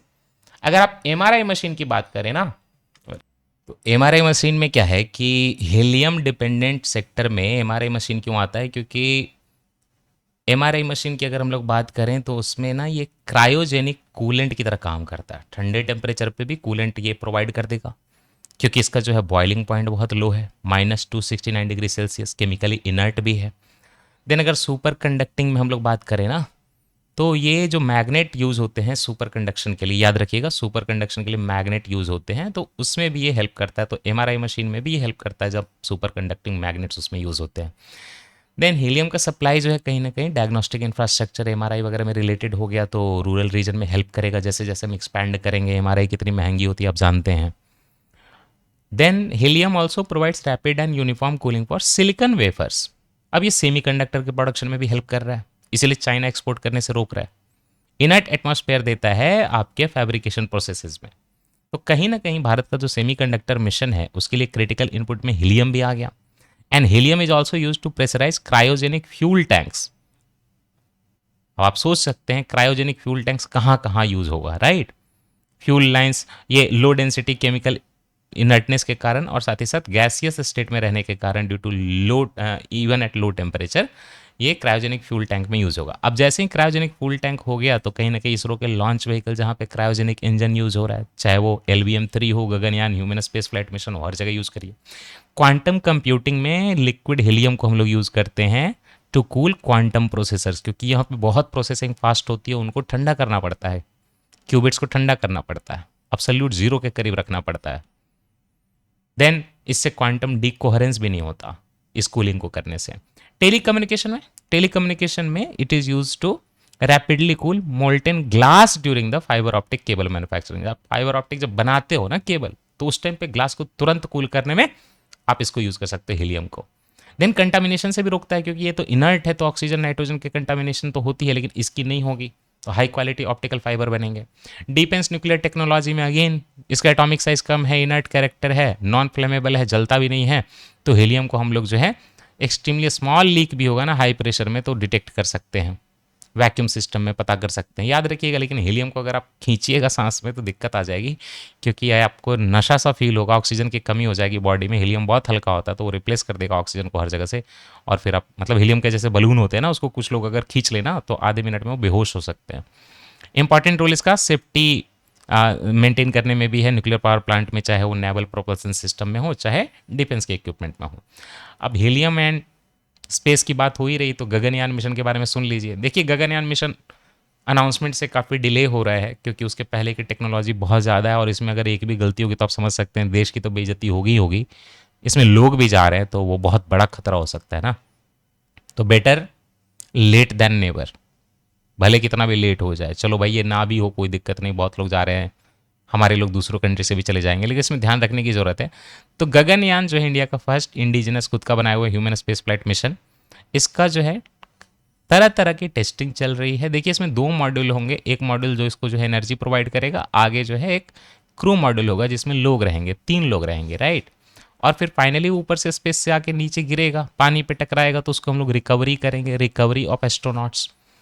2018 में ही मोदी जी ने इसको अनाउंस किया था ना। टाइम बढ़ता जा रहा है ह्यूमन स्पेस फ्लाइट का। इसमें 3 एस्ट्रोनॉट जाएंगे और ओवरऑल लो अर्थ ऑर्बिट में 400 किलोमीटर के आसपास जाएंगे और 3 दिन के लिए रुकेंगे और वापस जो है सी पे स्प्लैश डाउन करेंगे छपछपा के भारत के सी पे और वापस आएंगे। ऐसा करने वाली कंट्री पहले यूएस, रशिया एंड चाइना हो चुकी थी। इंडिया अगर करती है तो 4th कंट्री बनेगी। Human rated launch vehicle mark 3 बनाना पड़े। देखिए, लॉन्च व्हीकल मार्क 3 LVM-3 तो पहले से चल रहा है, लेकिन वो है मशीनों के लिए। उसके जो है क्रू मॉड्यूल में ह्यूमन रेटेड लॉन्च व्हीकल इधर से फोर्स करे कि ये लोग को कोई खतरा ना हो, तो human rated launch vehicle mark 3 कहलाएगा। उसी को चेंज कर दीजिए, थोड़ा सा कॉम्पेटेबल बना दीजिए, तो थोड़ा सा नहीं बहुत ज़्यादा बट कॉम्पेटेबल बना दीजिए, तो HLVM-3 इसी को यूज़ करके ऑर्बिटल मॉड्यूल को भेजा जाएगा ऑर्बिट में। और क्रूड मिशन के पहले इसरो जो है बहुत तरह के, जैसे crew module, crew escape system, HLVM-3, ये सारे के जो है टेस्टिंग कर रहा है। अब इंटरेस्टिंग ये है कि लोग कंफ्यूज हो जाते हैं, सुनते हैं कि 3 लोगों को स्पेस में जाना है गगनयान में, लेकिन यहाँ पे देखिए 4 एस्ट्रोनॉट की बात हो जाती है। तो एक्चुअली में 4 एस्ट्रोनॉट को ट्रेनिंग दी जा रही है, लेकिन जाएंगे इसमें से 3 ही, एक रिजर्व है अभी, आप समझ लीजिए। प्रशांत बालकृष्ण नायर, अजीत कृष्णन, अंगद प्रताप, शुभांशु शुक्ला। चूंकि शुभांशु शुक्ला को ऑलरेडी अमेरिका से एक्सपीरियंस हो चुका, तो इनका तो आप मान के ही चलिए, बाकी तीनों में से कोई 2 जाएंगे। इससे माइक्रो ग्रेविटी का एक्सपेरिमेंट करेंगे। यूपीएससी ने रिसेंटली क्वेश्चन पूछा था, माइक्रो ग्रेविटी के एक्सपेरिमेंट कौन से स्पेस मिशन में होंगे, तो ये सारे में ही होता है मोस्टली माइक्रो ग्रेविटी का एक्सपेरिमेंट। ओके, अब जैसे ही स्पेस मॉड्यूल जाएगा ना ह्यूमन वाला, तो धीरे धीरे हम लोग एक भारतीय अंतरिक्ष स्टेशन भी बना लेंगे। एक बार गए, कुछ सामान रखा, अगली बार सामान रखा। सामान कुछ नहीं है, सैटेलाइट्स हैं। सारे सैटेलाइट को कनेक्ट कर दीजिए तो हमारा एक अंतरिक्ष स्टेशन बन जाएगा 2035 तक। क्रूड लूनर मिशन जाएगा, चांद पे हम जाएंगे 2040 तक। तारे तोड़ के लाएंगे, चांद तोड़ के लाएंगे। अच्छा, जो सोयूज स्पेसक्राफ्ट है रशिया का, या शेंजू स्पेसक्राफ्ट है चाइना का, उसमें ना 3 मॉड्यूल होते हैं कन्फिग्रेशन में, 1 2 3। एक में ह्यूमन, बाकी कुछ और। जो गगनयान हमारा होगा उसमें 2 मॉड्यूल का डिजाइन है, एक पीछे से सपोर्ट देगा एनर्जी और एक में जो है क्रू मॉड्यूल रहेगा। अच्छा, इंडिया ने क्या किया है कि एक बड़ी बीमारी है, बच्चों को परेशान करती है, ब्लड का इन्फेक्शन है, सेप्सिस ब्लड के इन्फेक्शन को बोलते हैं। तो इंडिया ने एक पूरे वर्ल्ड में एक्सपेरिमेंट चल रहा है एक्चुअली, नियोसेप-1 ट्रायल। इंडिया ने इसको ज्वाइन कर लिया है कि हम भी जो है नियोनेटल बच्चों का जो सेप्सिस है, ब्लड इन्फेक्शन, उसको रोक सकें। जिपमर पुडुचेरी में आप जानते हैं मेडिकल कॉलेज है, यहाँ पे फर्स्ट टेस्टिंग सेंटर बनाया गया है इंडिया के न्यूबॉर्न बेबीज के लिए। और ये ज़रूरी, आप बोलेंगे नहीं बच्चों पे टेस्टिंग कर रहे हैं, वो उन बच्चों पे टेस्टिंग कर रहे हैं जो बहुत टर्मिनली इल होंगे, और ये करना पड़ेगा क्योंकि आगे उसका फिर सॉल्यूशन नहीं निकलेगा अदरवाइज। दूसरी बात, आप आगे देखेंगे कि बच्चों को इंडिया में जो नियोनेटल सेप्सिस होता है उसका ना डिजीज कॉजिंग बैक्टीरिया अलग है, विदेश में अलग है, तो करना तो पड़ेगा एक्सपेरिमेंट, और कोई उपाय है नहीं, है ना। नियोसेप-1 एक multi centre international clinical trial sponsored by the global antibiotic research and development partnership है। आप बोलेंगे global antibiotic research and development partnership क्या है? नॉन प्रॉफिट ऑर्गेनाइजेशन है, ड्रग रेजिस्टेंट इन्फेक्शन के लिए रिसर्च कर रहा है पूरी दुनिया में। तो भारत ने, जिपमर ने उसको ज्वाइन कर लिया, पुडुचेरी वाले ने, है ना। इन नियोनेटल सेप्सिस मतलब नवजात शिशु का ब्लड का इन्फेक्शन, पोटेंशियली फैटल है, जान चली जा सकती है, ब्लड स्ट्रीम का इन्फेक्शन है। बच्चा जन्म ले तो उसके 90 दिन के भीतर अगर इस तरह का सेप्सिस हो तो नियोनेटल सेप्सिस बोलते हैं। इसके दो टाइप होते हैं, एक होता है अर्ली ऑनसेट, ये जो है 72 आवर्स का बच्चा हुआ है उसके अंदर हो जाता है, और जनरली ये मदर से चाइल्ड को ड्यूरिंग चाइल्ड बर्थ ही हो जाता है। और एक होता है लेट ऑनसेट सेप्सिस, जो कि 72 आवर के बाद से लेके 90 डेज जो नियोनेटल की एज है तब तक हो, और ये जनरली हॉस्पिटल वगैरह से एक्वायर होता है, कुछ गंदा हॉस्पिटल में रह गया उससे एक्वायर होता है। ग्लोबली जो है आपके बैसिलस स्ट्रेप्टोकॉकस से होता है या एशेरिशिया कोलाई से होता है। इंडिया में ना नियोनेटल सेप्सिस के लिए mostly gram negative multi drug resistance bacteria Klebsiella pneumoniae, Escherichia coli, Acinetobacter species and Pseudomonas aeruginosa हैं, ये रिस्पॉन्सिबल है।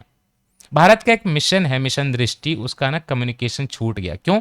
क्योंकि अंतरिक्ष में ना सोलर स्टॉर्म आ गए तो कुछ जो है इक्विपमेंट खराब हो गए। मिशन दृष्टि कहा जा रहा था कि भारत का पहला नहीं, वर्ल्ड का पहला ऑप्टोसार सैटेलाइट होगा। इसका कम्युनिकेशन जो है जियो मैग्नेटिक सोलर स्टॉर्म के कारण खराब हो गया। एक बार यूपीएससी ने पूछा कि सोलर स्टॉर्म से क्या क्या खराब हो सकता है, तो सोलर स्टॉर्म से इलेक्ट्रिसिटी की लाइंस जो है ना बड़ी बड़ी वो प्रभावित हो सकती हैं। सोलर स्टॉर्म से सैटेलाइट प्रभावित हो सकते हैं, जैसे हमारा मिशन दृष्टि प्रभावित हो गया।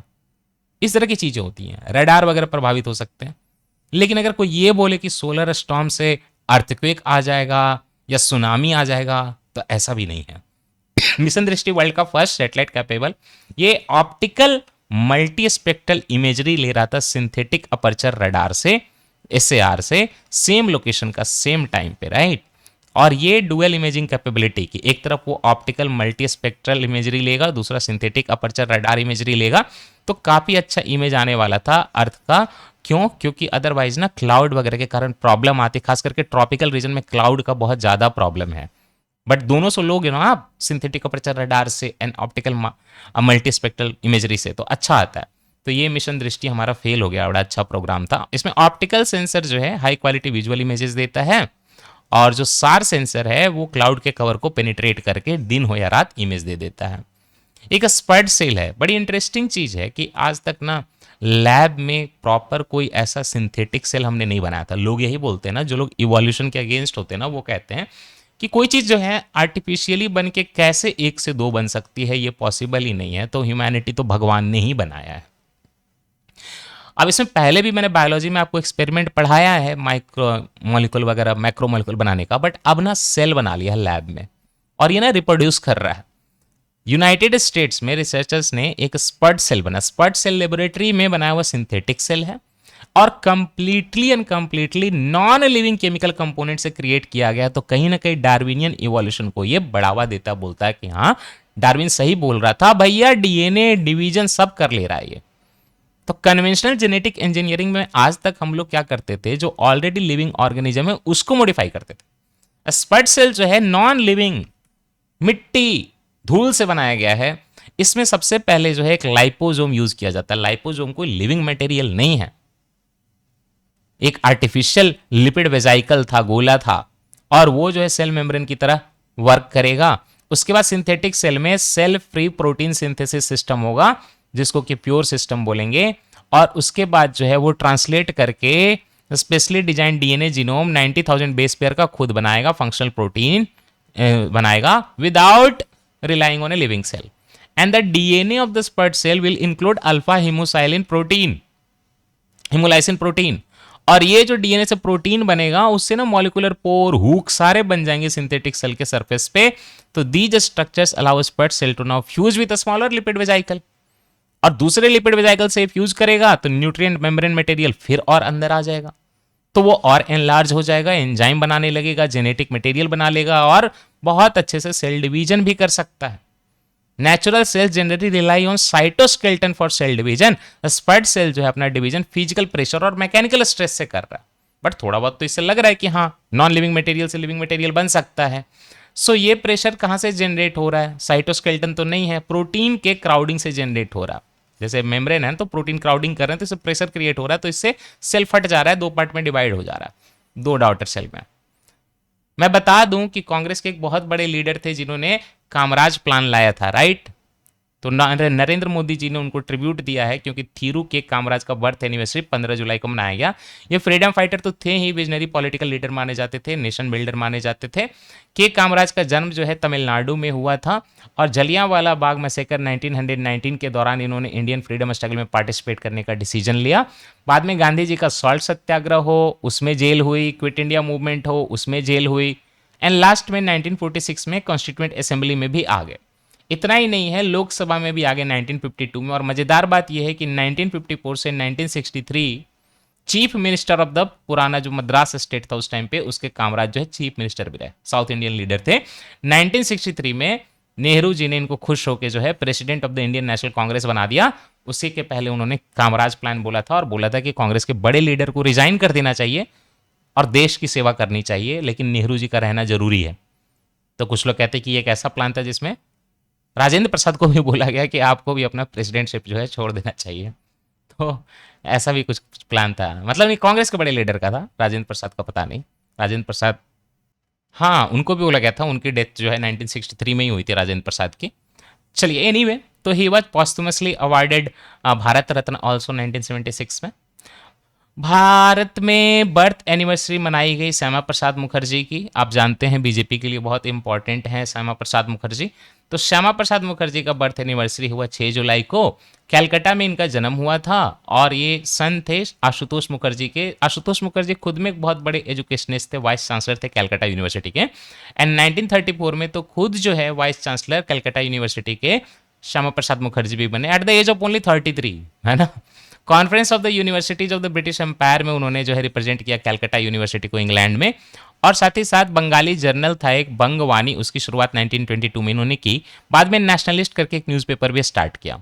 इनिशियली ना ये कांग्रेस के साथ जुड़े हुए थे, बाद में इनका मन जो है हिंदू महासभा की तरफ चला गया, और उसके एक्टिंग प्रेसिडेंट भी ये बने 1940 में।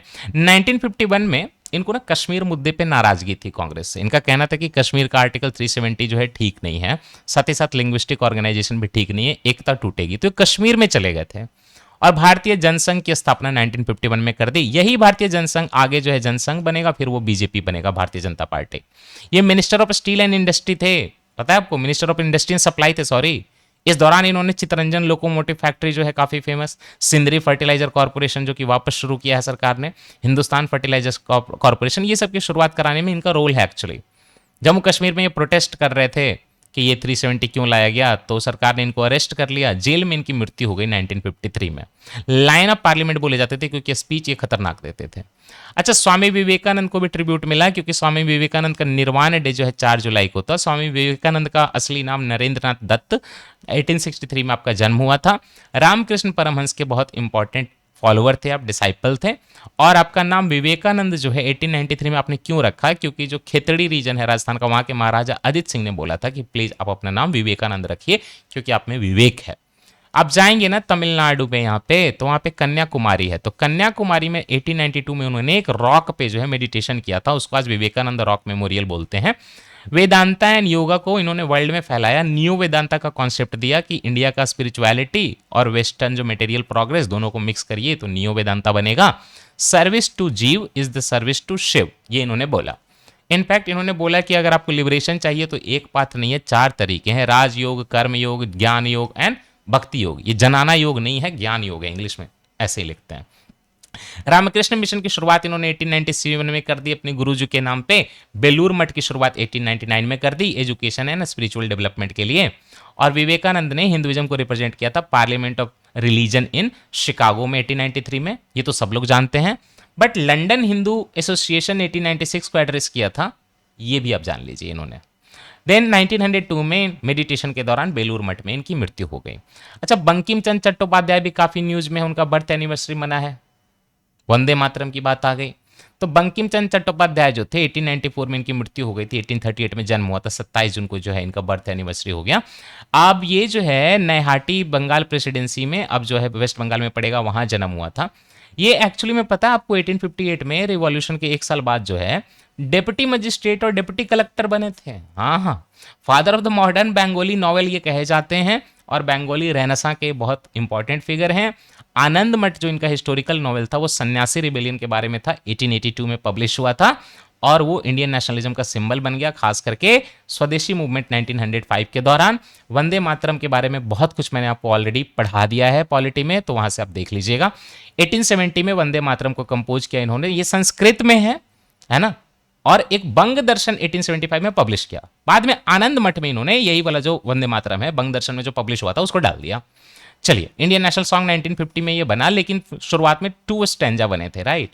अब जो है हर जगह कोशिश की जा रही है पूरा गाने के इंडियन नेशनल सॉन्ग, तो आगे उसमें कहीं ना कहीं दुर्गा वगैरह का वर्णन है, तो इसके कारण कभी कभी कुछ लोगों को वो थोड़ा आपत्ति आती है, तो इसीलिए आप आजकल इतना विवाद देख रहे हैं, हम लोग उसके बारे में नहीं जाएंगे। चलिए, मेजर लिटरेरी वर्क इनके हुए दुर्गेश नंदिनी, देन कपाल कुंडला, विषभृष्का, देवी चौधरानी काफी फेमस है, and then Krishna Charitra sorry, and Rajmohan's wife तो इंग्लिश लग रहा है, yes, first Indian novel written in English by an Indian, Rajmohan's wife. 1872 में उनका लिटरेरी मैगजीन जिसमें पहले वंदे मातरम पब्लिश हुआ था, बंग दर्शन की उन्होंने शुरुआत की बंगाली लिटरेचर और नेशनलिस्ट आइडियाज को फैलाने के लिए। अपने राइटिंग एंड सब कुछ में उन्होंने कहीं ना कहीं भारत माता का कॉन्सेप्ट दिया, और यही वंदे मातरम में आगे है कि भारत माता जो है दुर्गा है, सरस्वती हैं, इस तरह से बातें लिखी हुई हैं, राइट। 1894 में मृत्यु हुई, और इनको जो है साहित्य सम्राट भी आप बोल सकते हैं, एम्परर ऑफ लिटरेचर बोल सकते हैं, नेशनलिस्ट कंट्रीब्यूशन हो चाहे लिटरेरी कंट्रीब्यूशन हो। अब मैं आपको बता दूं कि केम्पेगौड़ा एयरपोर्ट आप जानते हैं कहां पे, बैंगलोर में है।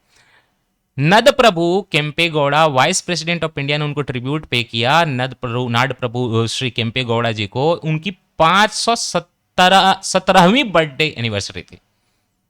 तो ये भैया कब के थे, ये मिडीवल एरा के थे। Urban planning, governance and environmental conservation में इनका नाम है, क्यों, क्योंकि केम्पेगौड़ा 1500 समथिंग में थे, और ये मोरासू गौड़ा लीनिये से बिलोंग करते थे, और ये विजयनगर एम्पायर में काम करते थे एक्चुअली में। With the approval of emperor Achyut Devaraya, जिनके अंदर ये काम करते थे, उन्होंने अच्युत देवराय की बात सुन के विजयनगर एम्पायर के बेंगलुरु की स्थापना कर दी थी, इसीलिए इनका नाम पे एयरपोर्ट है, समझ गए। 1537 में बेंगलुरु फोर्ट इन्होंने एस्टैब्लिश किया, बेंगलुरु पेटे और मार्केट एरिया बोलते हैं उसको इन्होंने एस्टैब्लिश किया sorry, and shifted his capital from Yelahanka to Bengaluru. He abolished the practice of amputating the last 2 fingers of unmarried women during the बंदी देवरू रिचुअल। एक जो है देवता के लिए रिचुअल करते थे, उसमें ना अनमैरिड वीमेन जो है ना अपना 2 फिंगर जो है वो डेडिकेट कर देती थी, कटवा देती थी। बोला कि ये क्या तरीका है, ये मोरासू वोकालिगा में चलता था, उन्होंने बैन कराया इसको। इनका ना बैंगलोर में एक केम्पेगौड़ा स्टैट्यू ऑफ प्रॉस्पेरिटी करके है, ब्रॉन्ज का, 108 फीट का, और कहते हैं कि किसी सिटी फाउंडर का ब्रॉन्ज का अगर स्टैट्यू काउंट करें हम लोग तो वर्ल्ड में इसका रिकॉर्ड है। अच्छा, हिमाचल प्रदेश के 8 प्रोडक्ट को जीआई टैग मिला है, तो मैं खाली मेंशन करूंगा। ओवरऑल 17 प्रोडक्ट अब हिमाचल प्रदेश के जीआई टैग में आते हैं। देखिए, हिमाचल प्रदेश का डायरेक्टली तो ना पूछेगा, बट फिर भी मैं थोड़ा मेंशन कर दूं, थोड़ी आपको आइडिया रहे। जैसे स्पीति है, स्पीति वैली आप लोग घूमने जाते हैं, वहां पे सी बकथॉर्न होता है। सी बकथॉर्न कैसा, तो आपने इमेज वगैरह देखी होंगी, ये रहा, ये देखिए ना, ये स्पीति का सी बकथॉर्न है। बहुत, ये पता है आपको, बहुत ज्यादा न्यूट्रिशनली अच्छा होता है, आपको खाना चाहिए इसको।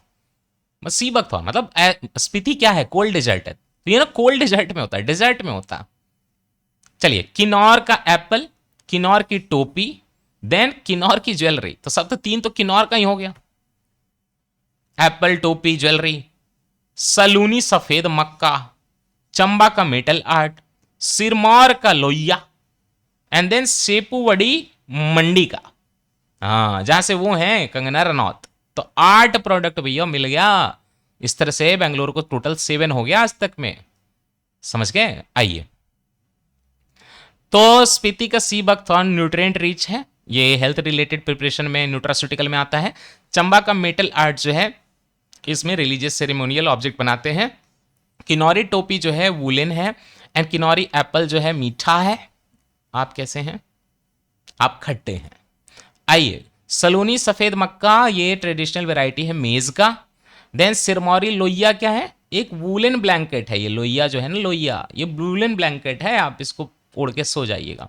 सेपुवड़ी क्या है, सेपुवड़ी खाने का लग रहा है, ट्रेडिशनल वेजिटेबल प्रिपरेशन है, आप सेपुवड़ी खा लो। किन्नौरी ज्वेलरी भी हो गई। समझ गए? जीआई प्रोडक्शन जो है, जीआई प्रोटेक्शन से जो है ज्योग्राफिकल, ये मतलब गवर्नेंस जो है इसकी geographical indication of goods registration protection act के थ्रू होती है 1999 का। एंड ओवरऑल इसका रजिस्ट्रेशन जो है डीपीआईआईटी देखती है, जो कि मैंने पढ़ाया था ना, ministry of commerce and industry में department of promotion of industry and internal trade, वही देखता है। एक बार जीआई रजिस्टर कर लेंगे तो 10 साल तक वैलिड होगा, आप चाहें तो रिन्यू कर सकते हैं। अच्छा ये तो ठीक है, आपको पता है एक चीज, अफ्रीका में और मेडागास्कर में ना एक ट्री होता है रेगिस्तानों में, ये देखिए, देख रहे हैं पूरे ट्राइबल अफ्रीका के सामने खड़े हैं, एक बड़ा ट्री, तना इतना बड़ा, ऊपर पत्ते छोटे, क्यों? रेगिस्तान में पानी की कमी है, जितना पत्ता कम होगा उतना जो है फोटोसिंथेसिस मत बोलिए, ट्रांसपिरेशन कम होगा, तो वाटर का लॉस उतना कम होगा। वाटर का लॉस नहीं होगा तो रेगिस्तान में बचेगा।